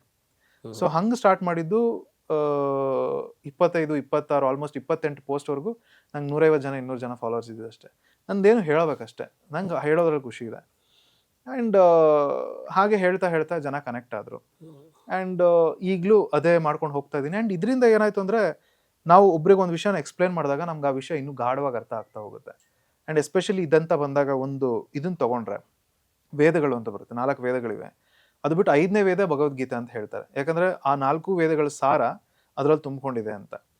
ಸೊ ಈ ಥರ ಒಂದು ಓದೋಕ್ಕೆ ಶುರು ಮಾಡಿದಾಗ ಇನ್ನೊಂದರಲ್ಲಿ ಏನಾಗ್ತಿದೆ, ಮತ್ತೊಂದರಲ್ಲಿ ಅದು ಯಾಕೆ ಹಿಂಗಾಯಿತು, ಪುರಾಣಗಳು ಯಾಕೆ, 18 ಪುರಾಣಗಳೇನಿದೆ ಅದರ 18 ಪುರಾಣಗಳಲ್ಲೂ ಕತೆ ಬೇರೆ ಬೇರೆ ಥರ ಯಾಕಿದೆ, ಅದ್ರ ಮೇಲೆ ಹೋಗೋ ವಿಷ್ಣು ಯಾರು, ಮಹಾವಿಷ್ಣು ಯಾರು, ಗರ್ಭೋದಕಶಾಹಿ ವಿಷ್ಣು ಯಾರು, ಕ್ಷೀರೋದಕಶಾಹಿ ವಿಷ್ಣು ಯಾರು, ವಿಷ್ಣುಗೂ ಶಿವಂಗೂ ಏನು ಕನೆಕ್ಷನ್ನು, ಶಿವಪುರಾಣ ಏನು, ಹೀಗೆ ಒಂದೊಂದೇ ಉಪನಿಷದಲ್ಲಿ ಏನು ಹೇಳಿದ್ದಾರೆ, ವೇದದಲ್ಲಿ ಇದನ್ನು ಯಾಕೆ ಉಪನಿಷತ್ ಅಂತ ಕರೀತಾರೆ, ಈ ಉಪನಿಷದಲ್ಲಿ 108 ಉಪನಿಷತ್ ಯಾಕಿದೆ, ಇಷ್ಟೊಂದು ನಂಬರ್ ಯಾಕಿದೆ, ಮೇನ್ ಉಪನಿಷತ್ ಹೀಗೆ ಒಂದು ಕ್ವಶನ್ ಒಂದು ನೀವು ಮಾಡ್ಕೊಂಡು ಹೋದಾಗ ನಿಮ್ಗೆ ಸಡನ್ ಆಗಿ ಜನ ಮೀಟ್ ಆಗಿ ಸ್ಟಾರ್ಟ್ ಮಾಡ್ತಾರೆ. ಈಗ ಫಾರ್ ಎಕ್ಸಾಂಪಲ್ ಅಂದ್ಕೊಳ್ಳೋಣ, Darshan decided to direct a movie ಅಂತ, ಅಥವಾ Darshan decided to write a book ಅಂತ. ಬುಕ್ ಬರೆಯೋಕ್ಕೆ ಸ್ಟಾರ್ಟ್ ಆದಮೇಲೆ ಯಾರೋ ಒಬ್ರು ಸಿಗ್ತಾರೆ, ಬುಕ್ ಬರೀತಾ ಇದೆಯಾ, ಇಲ್ಲಿ ಈ ರಿಸೋರ್ಸಸ್ ಇದೆ ನೋಡು ಅಂತ. ಬುಕ್ ಬರೆದಾದ್ಮೇಲೆ ಯಾರೋ ಒಬ್ರು ಸಿಗ್ತಾರೆ, ಪಬ್ಲಿಷಿಂಗು ಇನ್ನೊಬ್ಬ ಇದ ನೋಡು ಅಂತ. ಅದು ಯೂನಿವರ್ಸ್ ಕಳಿಸೋದು. ನಾನು 10 ಹೆಜ್ಜೆ ಇಟ್ಟರೆ ಭಗವಂತ 100 ಹೆಜ್ಜೆ ಇಟ್ಬಿಡ್ತಾನೆ. ನಾನು 1 ಹೆಜ್ಜೆನೂ ಇಡೋಕೆ ರೆಡಿ ಇಲ್ಲ ಅಂತಂದರೆ ಅವನು 1 ಹೆಜ್ಜೆನೂ ಇಡಲ್ಲ. ಅವ್ನು ಎತ್ಕೊಂಡು ಹೊರಟೋಗ್ತಾನೆ ನಮ್ಮನ್ನು. ಆ ನಂಬಿಕೆ ನಮಗಿರಬೇಕು. ಮಿರಾಕಲ್ಸ್ ಆಗೋದು, ನಾವು ಮಿರಾಕಲ್ಸ್ನ ಯಾಕೆ ನಂಬ್ತೀವಿ ಅಂತಂದರೆ, ಅದು ನಡೀತವೆ ಅಂತ ನಂಬೋದಲ್ಲ, ನಾವು ನಂಬ್ತೀವಿ ಅಂತ ಮಿರಾಕಲ್ಸ್ ನಡೆಯೋದು. ಜೀವನ ಅದಾರ್ಥ ಮಾಡ್ಕೋಬೇಕು. ನಾನು ಏನು ಅಂದ್ಕೊತೀನೋ ಭಗವಂತ ಅದಕ್ಕೆ ಸಪೋರ್ಟ್ ಮಾಡೇ ಮಾಡ್ತಾನೆ. ಅದು ನನಗೆ ವರ್ಕ್ ಆಗಲ್ಲ ಅಂತ ಅಂದಾಗ ಮಾತ್ರ ಅವ್ನು ನನಗೆ ಬೇರೆದನ್ನು ಕೊಡ್ತಾನೆ. ನಾವು ಅದನ್ನು ರಿಜೆಕ್ಟ್ ಮಾಡ್ತೀವಿ. ಯಾಕೆ ಅಂತಂದರೆ, ನಾನು ಕೇಳಿರೋ ಪ್ಯಾಕೇಜಲ್ಲಿ ಆ ಗಿಫ್ಟ್ ಬಂದಿರೋದಿಲ್ಲ. ನಾನು ಕೆಂಪು ಕಲರ್ ಕವರಲ್ಲಿ ಬರಬೇಕು ಅಂತ ಹೇಳಿರ್ತೀನಿ, ಭಗವಂತ ಗ್ರೀನ್ ಕಲರ್ ಕವರಲ್ಲಿ ಕಳಿಸಿರ್ತಾನೆ. ಇದು ಗ್ರೀನಲ್ಲಿ ಬಂದಿದೆ, ನಾನು ರೆಡ್ಡಲ್ಲಿ ಕೇಳಿದ್ದೆ, ಇದು ನಂದಲ್ಲ ಅಂತ ನಾನು ತಳ್ಬಿಡ್ತೀನಿ. ಬಟ್ ನಾನು ಕೇಳಿದ್ದಕ್ಕಿಂತ ದೊಡ್ಡ ಗಿಫ್ಟ್ ಅದರೊಳಗಡೆ ಇರುತ್ತೆ. ಅದನ್ನು ಅಕ್ಸೆಪ್ಟ್ ಮಾಡ್ಕೊಳಕ್ಕೆ ನಾನು ರೆಡಿ ಇರಬೇಕು. ಇಲ್ಲ ಅಂತಂದರೆ ಕಣ್ಣು ಎದುರುಗಡೆ ವಜ್ರ ಬಿದ್ದಿದ್ರು ನಾನು ಕಾಣೋದಿಲ್ಲ. ತುಂಬ ದಿವಸದಿಂದ ನಿಮ್ಮ ಹತ್ರ ಈ ಕ್ವಶನ್ನ ಡಿಸ್ಕಸ್ ಮಾಡಬೇಕು ಅಂದ್ಕೊಂಡಿದ್ದೆ. ಇತ್ತೀಚಿನ ದಿನಗಳಲ್ಲಿ ಒಂದು ಪಾಕಿಸ್ತಾನದವರು ನಮ್ಮ ಇಂಡಿಯಾ ಒಳಗಡೆ ಬಂದು ನಮ್ಮ ಹಿಂದೂಗಳನ್ನ ಕೊಲೆ ಮಾಡಿದ್ರು. ತುಂಬ ಜನ ನುಗ್ಗಿ ಆಪ್ರೇಷನ್ ಸಿಂಧೂರ್ ಅನ್ನೋದೊಂದು ಆಯಿತು. ಎಷ್ಟು ಇಂಪಾರ್ಟೆಂಟ್ ಆಗಿತ್ತು ಅದು. ಅಂದರೆ ತುಂಬ ಜನ ನಮ್ಮ ಹಿಂದೂಗಳನ್ನೇ ಯಾಕೆ ಹೊಡೆದಾಕಿದ್ರು, ಮೈನ್ ಥಿಂಗ್ ಅದು. ಯಾಕೆಂದರೆ ಇನ್ನು ನಿಮ್ಮ ಹತ್ರ ಇದಕ್ಕೆ ಕ್ವಶನ್ ಯಾಕೆ ಕೇಳ್ತಾ ಇದ್ದೀನಿ ಅಂದರೆ, ಒಂದು ಹಿಂದುತ್ವ, ಸನಾತನ ಧರ್ಮ ಅನ್ನೋದೆಲ್ಲ ಒಂದು ಸೇರ್ಕೊಳ್ಳುತ್ತೆ ಇದಕ್ಕೆ. ಯಾವಾಗ ಅವರು ಟೆರರಿಸ್ಟ್ಗಳು ಬಂದು ನಮ್ಮ ಇಂಡಿಯಾ ಒಳಗಡೆ ನುಗ್ಗಿ ನೀನು ಹಿಂದೂನೋ ಇಲ್ವೋ ಅನ್ನೋದನ್ನು ನೋಡಿ ಹೊಡೆದಿದ್ದಾರೆ, ಅದೆಷ್ಟು ಇಂಪಾರ್ಟೆಂಟ್ ಆಗುತ್ತೆ. ಈಗ ನಮ್ಮ ಮನೆ ಒಳಗಡೆ ಯಾರೋ ಬರ್ತಾ ಇದ್ದಾರೆ ಅಂತಂದರೆ, ನಮ್ಮ ಮನೆ ಕೀ ನಾವು ಯಾರಿಗೋ ಕೊಟ್ಟಿದ್ದೀವಿ ಅಂತ ಅಲ್ವಾ ಅರ್ಥ. ನಮ್ಮ ಮನೆಯವ್ರ ಸಪೋರ್ಟೇ ಇಲ್ಲದೆ, ಅಥವಾ ಆ ಕೀ ಎಲ್ಲಿರುತ್ತೆ ಅಂತ ಒಬ್ರಿಗೆ ಗೊತ್ತಿಲ್ಲದೆ ಒಬ್ರು ಒಳಗಡೆ ಬಂದು ಹೇಗೆ ಹೊಡೆಯೋಕ್ಕೆ ಸಾಧ್ಯ? ಹಾಗೆ ಅಲ್ಲಿರೋರು ನಮ್ಮವರೇನೆ. ಈಗ ಫಾರ್ ಎಕ್ಸಾಂಪಲ್ ನಾನು ನೇಮ್ ತೊಗೊಳಕ್ಕೆ ಇಷ್ಟಪಡಲ್ಲ. ಒಂದು ಪರ್ಟಿಕ್ಯುಲರ್ ಗೌರ್ಮೆಂಟ್ ಬಂದಮೇಲೆ ಕಾಶ್ಮೀರಲ್ಲಿ ಯಾವಾಗಲೂ ಸ್ಟೋನ್ ಪೆಲ್ಟ್ ಆಗ್ತಿದ್ದು ಸ್ಟಾಪ್ ಆಗೋಗುತ್ತೆ. ಆ್ಯಂಡ್ ಇವ್ರು ಒಳಗಡೆ ಬಂದು ಆರಾಮಾಗಿ ಹೊಡೆದು ಹೊರಟೋಗ್ತಾರೆ. ಅದು ಒಂದೇ ಸರಿ ಆಗಿರೋದಿಲ್ಲ, ಪ್ಲ್ಯಾನ್ ಆಗೋಗುತ್ತೆ. ಸೊ ಇಲ್ಲಿ ಸಾಕಷ್ಟು ವಿಷಯಗಳಿವೆ, ನಾವು ಗಾಢವಾಗಿ ನೋಡಿದ್ರೆ ನಮಗೆ ಸಿಗೋ ಅಂಥದ್ದು. ಆ್ಯಂಡ್ ನಮ್ಮಲ್ಲಿ ಪ್ರಾಬ್ಲಮ್ ಇದೆ. ನಾನು ಯಾವಾಗಲೂ ಹೇಳ್ತಾ ಇರ್ತೀನಿ, ನಾವು ಹಿಂದೂ ಅಂತ ಹೇಳ್ಕೊಳ್ಳೋದಕ್ಕೆ ಒಂಥರ ಜಿಗುಪ್ಸೆ ಪಡ್ತೀವಿ ಎಷ್ಟೋ ವಿಷಯಗಳಲ್ಲಿ. ಯಾಕಂದರೆ ಒಬ್ಬ ಹಿಂದೂ ಅಂತ ಹೇಳ್ಕೊಂಡ ಅಂದ ತಕ್ಷಣ ಅವನ್ನ ಆ್ಯಂಟಿ ನ್ಯಾಷನಲಿಸ್ಟ್ ಅನ್ನೋ ಥರ ಪೊಟ್ರೆ ಮಾಡ್ತಾರೆ. ಅವ್ನು ಹಿಂದೂ ಅಂತ ಯಾಕೆ ಹೇಳ್ಕೊತಾ ಇದ್ದಾನೆ ಅಂತ. ಏನಿದೆ ಅವಶ್ಯಕತೆ ಏನಿದೆ ಆ ಥರ ಪ್ರೌಡಾಗಿ ಹೇಳ್ಕೊಳ್ಳೋದು ಅಂತ? ಆ ಸ್ಟಿಗ್ಮಾ ಇದೆ, ಅದನ್ನು ಬಿಡಬೇಕು. ನಾನು ಪ್ರೌಡಾಗಿ ಹೇಳ್ಕೋಬೇಕು, ನಾನು ಇದು ನನ್ನ ಐಡೆಂಟಿಟಿ ಇದು ಅಂತ. ಯಾವತ್ತೂ ಅಷ್ಟೇ ಇದು ಇವಾಗ ಸ್ಟಾರ್ಟ್ ಆಗಿಲ್ಲ. ಕಾಲದಿಂದ ಬೇರೆಯವರು ಬಂದು ನಮ್ಮ ಮೇಲೆ ಅಟ್ಯಾಕ್ ಮಾಡಿರೋದು, ನಮ್ಮ ದೇವಸ್ಥಾನಗಳನ್ನ ಧ್ವಂಸ ಮಾಡಿರೋದು ಈಗಲೂ ಪಳೆಯುಳಿಕೆಗಳೆಲ್ಲ ಸಿಗುತ್ತೆ. ಎಷ್ಟೋ ಧ್ವಂಸ ಆಗಿರೋ ದೇವಸ್ಥಾನಗಳು ಹೀಗೂ ಆಗಲೇ ಬಿದ್ದಿದೆ. ಎಲ್ಲ ಎಷ್ಟೊಂದು ರಿಲಿಜನ್ ಎಲ್ಲ ಎರಾಡಿಕೇಟ್ ಆಗೋಯ್ತು ಅದೇ ಥರ. ಬಟ್ ಯಾಕೆ ಆಗಲ್ಲ ಹಿಂದೂ ಅಂತಂದರೆ, Sanatana Dharma is not a religion, it's an ideology, it's a way to live. ಅದನ್ನು ಎಟರ್ನಲ್ ಟ್ರೂತ್ ಅಂತ ಕರೀತಾರೆ. ಅದೊಂದು ಧರ್ಮ ಅಂತಂದರೆ ರಿಲಿಜನ್ನೂ ಅಲ್ಲ, ಡ್ಯೂಟಿನೂ ಅಲ್ಲ. ಅದೊಂದು ಸೆಟ್ ಆಫ್ ರೂಲ್ಸ್, ಇದು ಹೀಗೆ ನಡಿಬೇಕು ಅಂತ ಅನ್ನೋದು. ಸೊ ಅದರಲ್ಲಿ ಏನಿದೆ, ನಾವು ಈಗ ಫಸ್ಟ್ ಆಫ್ ಆಲ್ ವೇದ ಇದೆ. ವೇದಾಸಿಂದ ಸನಾತನ ಧರ್ಮ 4 ಏನಿದೆ ಅದು ಪಿಲ್ಲರ್ಗಳು. ಆ ಟೈಮಲ್ಲಿ ವೇದವ್ಯಾಸರು ಏನು ಬರೆದಿದ್ದಾರಲ್ಲ ವೇದ, ಅದು 2% ಅಂತೆ, ಮಿಕ್ಕಿ 98% ಇಲ್ಲ. ಯಾಕಂದರೆ ಆ ಟೈಮಲ್ಲಿ ಕ್ಷಾಮ ಬರುತ್ತೆ, ಇದು ಬರುತ್ತೆ, ಅದು ಬರುತ್ತೆ. ಅದರಿಂದ ಎಷ್ಟೊಂದು ನಾಲೆಜ್ ಹೊರಟೋಗುತ್ತೆ. ಸ್ಮೃತಿ ಶ್ರುತಿ ಅಂತೆಲ್ಲ ಬರುತ್ತೆ. ಯಾಕೆ ಅಷ್ಟೆಲ್ಲ ಬಂದ್ರೂ ಈ ರಿಲಿಜನ್ ಮಾತ್ರ ಯಾಕೆ ಸಸ್ಟೈನ್ ಆಗಿದೆ ಅಂತಂದರೆ, ನೀವು ದೇವಸ್ಥಾನಗಳಲ್ಲಿ ದೇವರಿಲ್ಲ, ಗುಡಿಯಲ್ಲಿ ದೇವರಿಲ್ಲ ಅಂತಂದರೆ ಮನೇಲಿ ಫೋಟೋ ಇಟ್ಕೊಂಡು ಪೂಜೆ ಮಾಡ್ತಾರೆ. ಮನೇಲಿ ಫೋಟೋ ಇಲ್ಲ ಅಂತಂದರೆ ಹೃದಯದಲ್ಲಿ ಇಟ್ಕೊಂಡು ಪೂಜೆ ಮಾಡ್ತಾರೆ. ಇಲ್ಲಿಂದ ಹೊರಗಡೆ ತೆಗಿಯೋಕ್ಕಾಗೋದಿಲ್ಲ. ಅದ್ರ ಮೇಲೂ ಅಟ್ಯಾಕ್ ಮಾಡ್ತಾರೆ. ಜಜಿಯಾ ಟ್ಯಾಕ್ಸ್ ಅಂತ ಹಾಕ್ತಾರೆ. ಜಜಿಯಾ ಟ್ಯಾಕ್ಸ್ ಏನು ಅಂತಂದರೆ, ಯಾರ್ಯಾರು ಮುಸ್ಲಿಂ ಕಮ್ಯುನಿಟಿಯವರಲ್ಲ ಆ ಟೈಮಲ್ಲಿ ಯಾರು ಇರಲಿಲ್ಲ, ಅವ್ರು ಎಕ್ಸ್ಟ್ರಾ ಟ್ಯಾಕ್ಸ್ ಪೇ ಮಾಡಬೇಕು ಅಂತ, ಅದಕ್ಕೆ ಎಷ್ಟೊಂದು ಜನ ಕನ್ವರ್ಟ್ ಆಗಿ ಹೋಗ್ತಾರೆ. ಸೊ ಈ ಥರ ಆಗ್ತಾ ಆಗ್ತಾ ಆಗ್ತಾ ಆಗ್ತಾ ಇಷ್ಟೊಂದು ಜನ ಕನ್ವರ್ಟ್ ಆಗಿ ಪೇ ಮಾಡೋಕ್ಕೂ ಸ್ಟಾರ್ಟ್ ಮಾಡ್ತಾರೆ. But there is a very strong set of people in this, very strong ideologies in this. ಅದಕ್ಕೆ ಆಗೋದಿಲ್ಲ. ಈಗಲೂ ಅಷ್ಟೇ, ನಾನು ಇದನ್ನು ಮುಂಚೆ ಒಂದು ಕಡೆನೂ ಹೇಳಿದ್ದೆ, it becomes a point where Christians Sunday ಚರ್ಚಿಗೆ ಹೋಗ್ತಾರೆ ಆ್ಯಂಡ್ ಮುಸ್ಲಿಮ್ಸ್ ಫ್ರೈಡೇ ಮಸೀದಿಗಳಿಗೆ ಹೋಗ್ತಾರೆ. ಅವ್ರ ಧರ್ಮದ ಬಗ್ಗೆ, ಅವರ ದೇವಸ್ಥಾನಗಳ ಬಗ್ಗೆ, ಅವ್ರ ದೇವರುಗಳ ಬಗ್ಗೆ ಅವ್ರಿಗೆ ತುಂಬ ಒಲವಿದೆ, ತುಂಬ ಸ್ಟ್ರಾಂಗ್ ಒಪಿನಿಯನ್ ಇದೆ. ಬಟ್ ನಮ್ಮಲ್ಲದಿಲ್ಲ. ನಾವು ಬರ್ಡೇಗೆ, ಆ್ಯನಿವರ್ಸರಿಗೆ ಕೂಡ ಹೋಗೋದಿಲ್ಲ. ನಿಮ್ಮ ಒಗ್ಗಟ್ಟು ಯಾವಾಗ ಬರುತ್ತೆ? ಒಂದು ಕಮ್ಯುನಿಟಿ ಅನ್ನೋದು, ಈಗ ಗಣೇಶ ಫೆಸ್ಟಿವಲ್ ಯಾಕೆ ಸ್ಟಾರ್ಟ್ ಮಾಡಿದ್ರು? ಆ ಒಗ್ಗಟ್ಟು ಕಮ್ಯುನಿಟಿ ಬರಬೇಕು, ಸ್ವತಂತ್ರ ಹೋರಾಟಕ್ಕೆ ಸ್ಟಾರ್ಟ್ ಮಾಡಬೇಕು. ಕಮ್ಯುನಿಟಿ ಅನ್ನೋದು ಐಡಿಯಾಲಜಿ ಅಲ್ಲಿಂದ ಸ್ಟಾರ್ಟ್ ಆಗುತ್ತೆ. ನೀವು ಅದನ್ನು ಮಾಡ್ಕೊಂಡು ಇನ್ನೊಬ್ಬರ ವಿರುದ್ಧ ಹೋರಾಡಬೇಕು ಅಂತಲ್ಲ. ನನ್ನ ಬಿಲ್ಡಿಂಗ್ ಸ್ಟ್ರಾಂಗ್ ಇದೆ ಅಂತಂದರೆ ಯಾವ ಮಳೆ ಗಾಳಿ ಬಂದರೂ ಅಲ್ಲಾಡೋದಿಲ್ಲ. ಆ ಪರ್ಪಸ್ಫುಲ್ ಒಂದು ಕಮ್ಯುನಿಟಿ ಬಿಲ್ಡ್ ಮಾಡ್ಕೋಬೇಕು. ಅದು ಆಗೋದಿಲ್ಲ. And this is the only dharma that allows you to question everything. ದೇವ್ರ ಇದಾನ ಅಂತಾನೂ ನೀವು ಕ್ವಶನ್ ಮಾಡ್ಬೋದು. ಅದಕ್ಕೆ ನ್ಯಾಯ ಅಂತ ಕರೀತಾರೆ. ನಮ್ಮ ಸನಾತನ ಧರ್ಮದಲ್ಲಿ ನ್ಯಾಯ ಅಂತ, ಈ ನ್ಯಾಯ ಮೀಮಾಂಸೆ ಎಲ್ಲ ಏನೇನಿದೆ ನೀವು ಕ್ವಶನ್ ಮಾಡ್ಬೋದು. ಇದು ಯಾಕೆ? ಒಬ್ಬ ಅತೀಸ್ಟ್ ಕೂಡ ಬಂದು ಕ್ವಶನ್ ಮಾಡ್ಬೋದು, ದೇವ್ರನ್ನ ನಂಬದೇ ಇರೋನು ಕೂಡ. ಇದು ಹಿಂಗೆ ಯಾಕೆ ವರ್ಕ್ ಆಗುತ್ತೆ? ಇದನ್ನ ಎಟರ್ನಲ್ ಟ್ರೂತ್ ಅಂತ ಯಾಕೆ ಕರೀತಾರೆ ಅಂತಂದರೆ, ನಾನು ನಂಬ್ತೀನೋ ಬಿಡ್ತೀನೋ. ಈಗ ಮನುಷ್ಯನ ಹಾರ್ಟು 72 ಸರಿ ಹೊಡ್ಕೊಳ್ಳುತ್ತೆ, ಮನುಷ್ಯನ ಲಿವರ್ ಇಲ್ಲೇ ಇರುತ್ತೆ, ಇಂಟೆಸ್ಟೈನ್ ಇಲ್ಲೇ ಇರುತ್ತೆ. ಒಬ್ಬ ಬಂದು ಹೇಳ್ಬೋದು ನಾನು ಹಂಗಲ್ಲ ಅಂತ. ಬಟ್ ಅದು ಅವನು ನಂಬ್ತಾನೋ, ನಂಬೋನಿಗೂ ಅದು ಅಲ್ಲೇ ಇರುತ್ತೆ, ನಂಬದೇ ಇರೋನಿಗೂ ಅದು ಅಲ್ಲೇ ಇರುತ್ತೆ. ಫಸ್ಟ್ ಆಫ್ ಆಲ್ ನಾನು ಅರ್ಥ ಮಾಡ್ಕೋಬೇಕು ಬ್ರಹ್ಮನ್ ಕಾನ್ಸೆಪ್ಟ್ ಏನು ಅಂತ. ಈಗ ಇಲ್ಲಿ ಬಲ್ಬ್ ಇದೆ, ಲೈಟ್ ಉರಿತಾ ಇದೆ, ಇದಕ್ಕೆ ಎಲೆಕ್ಟ್ರಿಸಿಟಿ ಯಾವುದು? ಒಂದು ಎನರ್ಜಿ. ನಾನು ನೀವು ಕುತ್ಕೊಂಡು ಮಾತಾಡ್ತಾ ಇದ್ದೀವಿ, ಇದಕ್ಕೆ ಎಲೆಕ್ಟ್ರಿಸಿಟಿ ಯಾವುದು? ಒಂದು ಎನರ್ಜಿ. ಕೆಳಗಡೆ ಹೋಗ್ತಾ ಇರೋ ಇರುವೆಲ್ಲೂ ಅದೇ ಪ್ರಾಣ ಇರೋದು, ನನ್ನಲ್ಲೂ ಅದೇ ಪ್ರಾಣ ಇರೋದು. ಈ ಮೆಕ್ಯಾನಿಸಮ್, ಈ ಬಾಡಿ, ಈಗ ಎಲೆಕ್ಟ್ರಿಸಿಟಿ ಕಾರಲ್ಲಿ ಓಡ್ತಾ ಇದೆ ಅಂದರೆ, ಬೈಕಲ್ಲಿ ಓಡ್ತಾ ಇದೆ ಅಂದರೆ ಎರಡು ಸ್ಪೀಡ್ ಬೇರೆ, ಕಾಂಪ್ಲೆಕ್ಸಿಟಿ ಬೇರೆ. ಬಟ್ ರನ್ ಮಾಡ್ತಾ ಇರೋದು ಎಲೆಕ್ಟ್ರಿಸಿಟಿನೇನಾ? ಅದು ಸತ್ಯ. ಅಹಂ ಬ್ರಹ್ಮಾಸ್ಮಿ ಅಂತ ಅನ್ನೋದು, ನನ್ನೊಳಗಡೆ ಒಬ್ಬ ಕ್ರಿಯೇಟರ್ ಇದೆ, ನನಗೆ ನಾನು ರೆಸ್ಪೆಕ್ಟ್ ಕೊಟ್ಕೋಬೇಕು, ಅದನ್ನು ಅರ್ಥ ಮಾಡ್ಕೋಬೇಕು, ನಾನು ಯಾರು ಅಂತ ಕ್ವಶನ್ ಮಾಡಬೇಕು. ಈ ಕ್ವಶನ್ ಮಾಡೋದೆಲ್ಲ ಇದೆಯಲ್ಲ, ಒಂದು ಹಂತದಲ್ಲಿ ಹೇಳ್ತಾರೆ ಈ ಸ್ಪಿರಿಚುವಲ್ ಅವೇಕನಿಂಗ್ ಅಂತ ಬರುತ್ತೆ. ಒಂದು ಹಂತದಲ್ಲಿ ಎವ್ರಿಥಿಂಗ್ ಈಸ್ ಅನ್ ಇಲ್ಯೂಷನ್ ಅಂತ ಅನ್ಸುತ್ತೆ, ಟಾಪ್ಗೆ ರೀಚ್ ಆದಾಗ. ಅದಕ್ಕಿಂತ ಮುಂಚೆ ಇದು ನಾನು ಒಂದೇ ಅಂತ ಅನ್ಸೋಕೆ ಸ್ಟಾರ್ಟ್ ಆಗುತ್ತೆ. ಈ ಕ್ವಶನ್ ಮಾಡ್ತಾ ಮಾಡ್ತಾ ಮಾಡ್ತಾ ಈ ಹಂತಕ್ಕೆ ತಲುಪೋದೇನೆ ಉಪನಿಷದ್ ಅಂತ. ಇದೆಲ್ಲ ಗುರುಗಳು ಮತ್ತು ಶಿಷ್ಯಂದ್ರು ಕುತ್ಕೊಂಡು ತರ್ಕ ಮಾಡ್ತಾ ಇರ್ತಾರೆ. ಗುರುಗಳು ಅದನ್ನ ಹೇಳ್ತಾ ಇರ್ತಾರೆ. ಈ ಕಥೋಪನಿಷತ್ ಬರುತ್ತೆ. ಕಥೋಪನಿಷತ್ತಲ್ಲಿ ಯಮ ಮತ್ತೆ ಇವನ್ ಮಧ್ಯೆ ಒಂದು ಇದು ನಡೆಯುತ್ತೆ. ಸೊ ಈ ಥರ ಸಿಕ್ಕಾಪಟ್ಟೆ ಜಾಗಗಳಿವೆ. ಯಾವಾಗ ನಮ್ಮ ರೂಟ್ಸ್ ಅನ್ನೋದು ಸ್ಟ್ರಾಂಗ್ ಆಗಿರೋದಿಲ್ಲ, ಅದನ್ನು ಸ್ಟ್ರಾಂಗ್ ಮಾಡ್ಕೊಳ್ಳೋ ಇದು ಮಾಡೋದಿಲ್ಲ. ನಾನು ಇದನ್ನ ಮೆನ್ಷನ್ ಮಾಡಿದಾಗ ದೇವಸ್ಥಾನಗಳು ಹೋಗೋದ್ರ ಬಗ್ಗೆ ನೀನು ನನಗೆ ಹೇಳ್ಕೊಡ್ಬೇಡ ಏನು ಮಾಡಬೇಕು ಮಾಡಬಾರ್ದು ಅಂತ ಅನ್ನೋದನ್ನು ಕಮೆಂಟಲ್ಲಿ ಕೆಲವರು ಹಾಕಿದರು.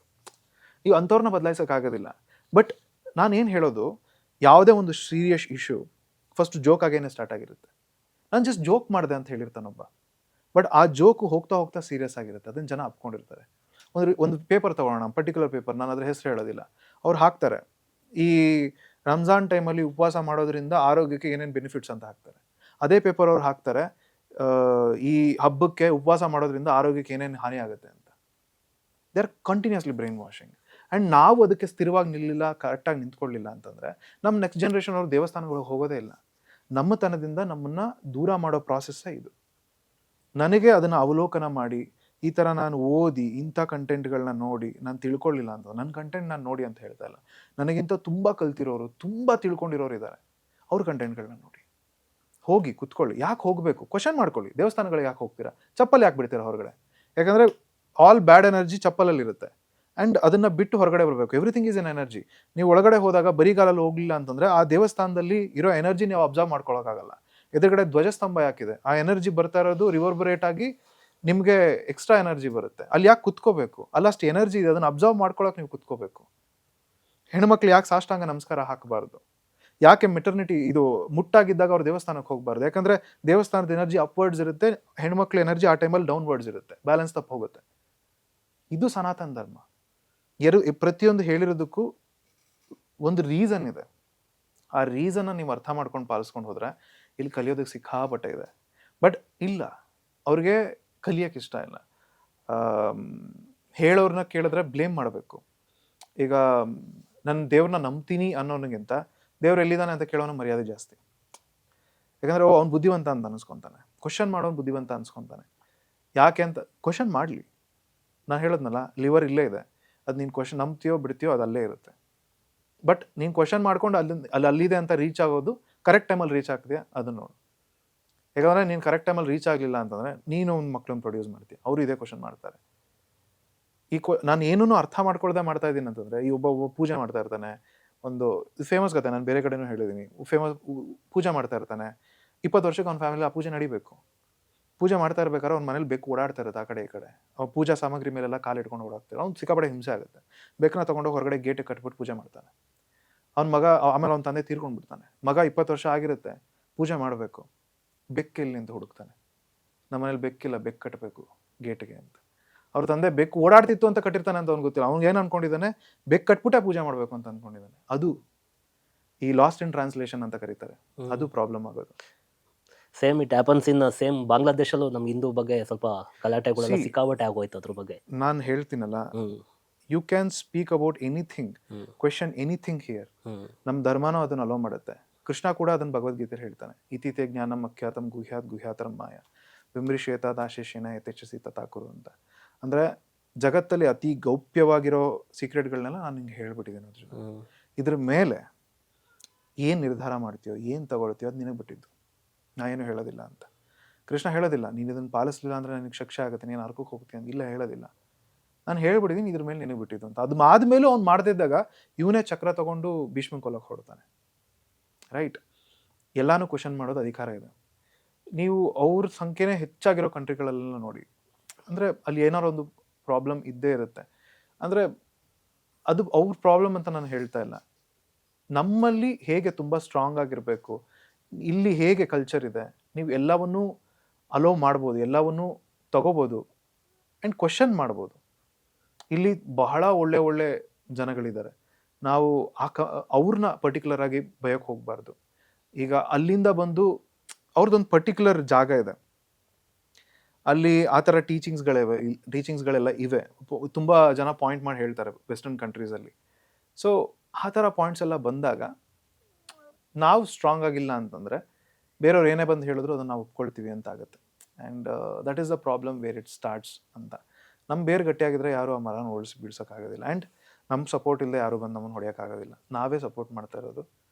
ಆ್ಯಂಡ್ ನಮ್ಮ ಕೋಟೆ ಸ್ಟ್ರಾಂಗ್ ಆಗಿಲ್ಲ ಅಷ್ಟೇ. ನಮ್ಮ ಹಿಂದುತ್ವ ಅನ್ನೋದು ಭಾರತದಲ್ಲಿ ಮಾತ್ರ ಸೀಮಿತ, ಬೇರೆ ಕಡೆ ಕಂಟ್ರಿಲಿ ಇಲ್ಲೂ ಇಲ್ಲ. ಇಂಡಿಯಾದಲ್ಲಿ ಹಿಂದೂಗಳು ಮಾತ್ರ ಉಳ್ಕೊಳ್ಳೋಕ್ಕೆ ಭಾರತ ಅನ್ನೋ ಒಂದು ಪ್ಲೇಸ್ ಬಿಟ್ಟರೆ ಬೇರೆ ಪ್ಲೇಸ್ ಇನ್ನಿಲ್ಲ. ಬೇರೆ ಕಡೆ ಈಗ ಟ್ರಾನ್ಸ್ಫಾರ್ಮೇಷನ್ ನಡೀತಾ ಇದೆ. ಅಂದರೆ ಸಿಕ್ಕಾಪಟ್ಟೆ. ಈಗ ಫಾರ್ ಎಕ್ಸಾಂಪಲ್ ಕೆಲವು ಎಂಟಿಟೀಸ್ ಇವೆ, ಅಂದರೆ ಇಶಾ ಆಗಿರ್ಬೋದು, ಆಮೇಲೆ ಆರ್ಟ್ ಆಫ್ ಲಿವಿಂಗ್ ಆಗಿರ್ಬೋದು, ಆಮೇಲೆ ಇಸ್ಕಾನ್ ಆಗಿರ್ಬೋದು. ಎಷ್ಟೊಂದು ಜನ ಫಾರಿನ್ ಕಂಟ್ರೀಸಲ್ಲಿ ಟೈಮ್ ಸ್ಕ್ವೇರಲ್ಲೆಲ್ಲ ಇದು ಕೃಷ್ಣನ್ ಹಿಡ್ಕೊಂಡು ಡ್ಯಾನ್ಸ್ ಮಾಡ್ತಾರೆ, ಹಿಂದುತ್ವ ಕಡೆ ಬರ್ತಾ ಇದ್ದಾರೆ.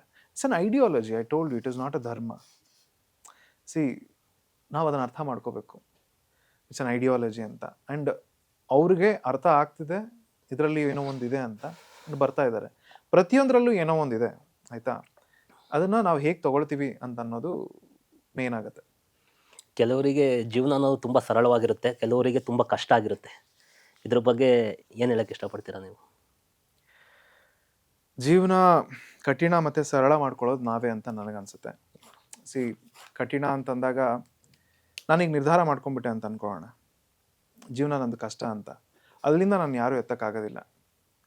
ಈ ಹೆಣ ಆದಂಗೆ, ಹೆಣ ಭಾರ ಅಂತ ಕರೀತಾರಲ್ವ. ಒಬ್ಬ ಮನುಷ್ಯ ಬದುಕಿದ್ದಾಗಿದ್ದಕ್ಕಿಂತ ಸತ್ತೋದ ಮೇಲೆ ಒಂದು ಭಾರ ತೂಕ ತುಂಬ ಜಾಸ್ತಿ ಇರುತ್ತೆ ಅಂತ. ಸೊ ನಾನು ಒಬ್ಬ ನಿರ್ಧಾರ ಮಾಡಿಬಿಟ್ಟ, ನನ್ನ ಯಾರೂ ಬಂದು ಕಾಪಾಡಕ್ಕೆ ಬರೋದಿಲ್ಲ ಅಂತ ಅಂದಾಗ, ಅವನು ಅದರೊಳಗಡೆ ಬಿದ್ದಿದ್ದಾಗ ನಾನು ಕೈ ಚಾಚಿದ್ರು ಅವ್ನು ಯಾಕೋ ಕೈ ಎತ್ಕೊಳ್ಳೋಕೆ ರೆಡಿ ಇರೋದಿಲ್ಲ. ಭಗವಂತ ಆಗಲಿ ಮನುಷ್ಯ ಆಗಲಿ ಕೈ ಚಾಚ್ಬೋದಷ್ಟೇ, ಬಟ್ ಕೈ ಹಿಡ್ಕೊಳ್ಳೋದು ಆಪೋಸಿಟ್ ಪರ್ಸನ್ಗೆ ಬಿಟ್ಟಿದ್ದು. ಅದ್ರ ಮೇಲೆ ಯಾರೂ ಏನೂ ಮಾಡೋಕ್ಕಾಗೋದಿಲ್ಲ.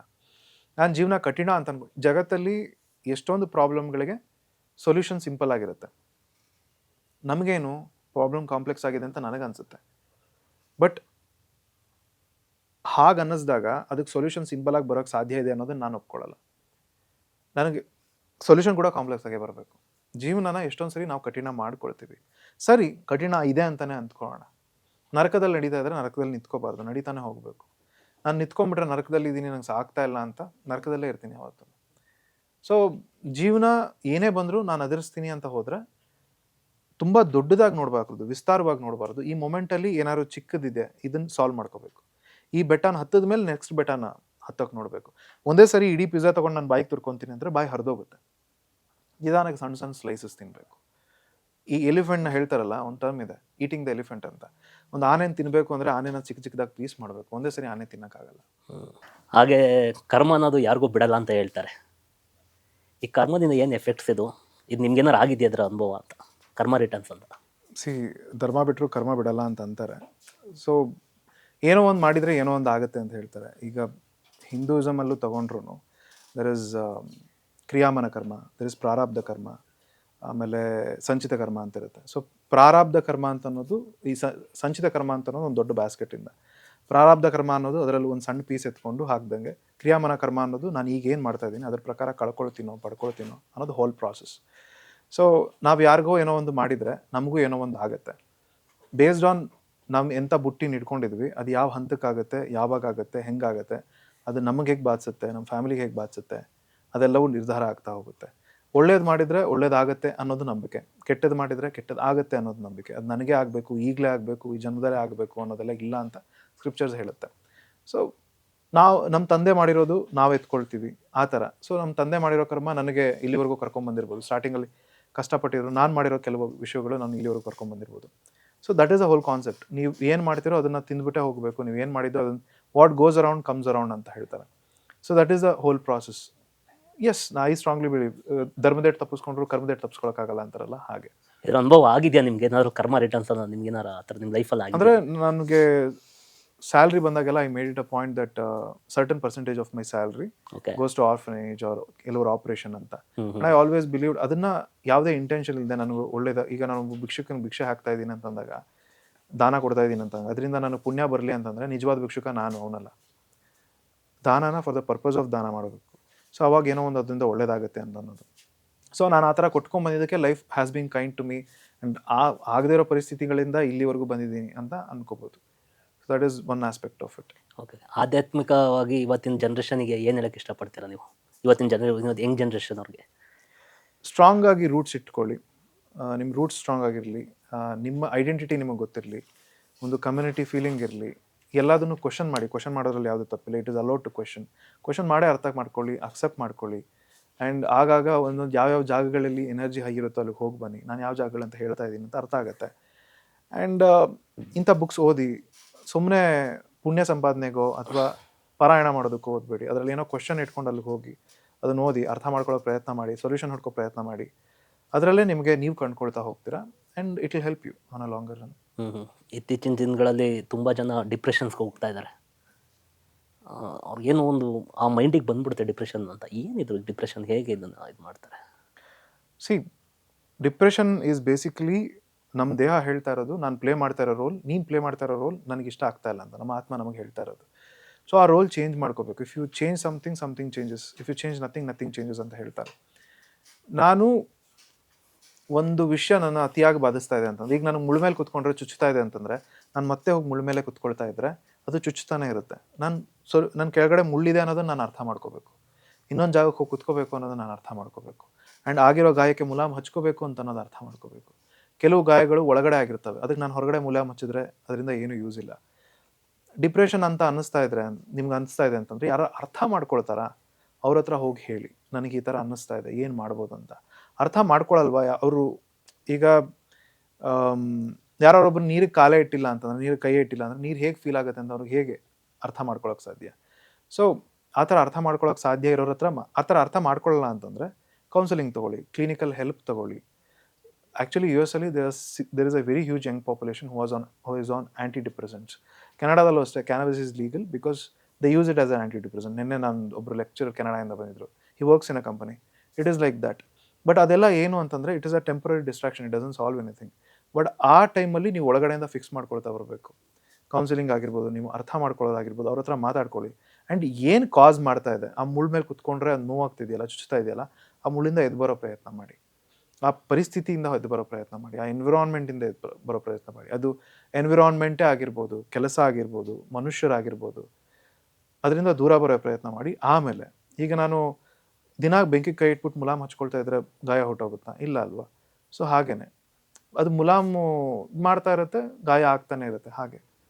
ಸೊ ಅನ್ಅಡ್ವೈಸ್ ಏನು ಅಂತಂದರೆ ಹೇಳ್ಕೊಳ್ಳಿ, ನಿಮ್ಮ ಒಳಗಡೆ ಇಟ್ಕೊಂಡು ಅದನ್ನು ಫೈಟ್ ಮಾಡೋದಕ್ಕಿಂತ ಹೇಳ್ಕೊಳ್ಳಿ.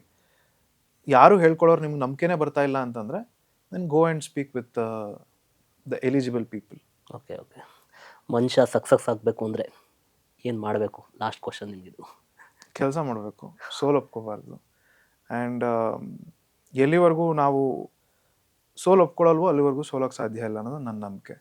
ಸೊ ಇವತ್ತು ನಾನು ಏನಾದ್ರು ಮಾಡ್ತಾ ಇದ್ದೀನಿ ಅಂತಂದರೆ ಇದ್ರದ್ದು ರಿಸಲ್ಟ್ ಇವತ್ತೇ ಬರಲ್ಲ, ನನಗೆ ಯಾವತ್ತೋ ಬರುತ್ತೆ.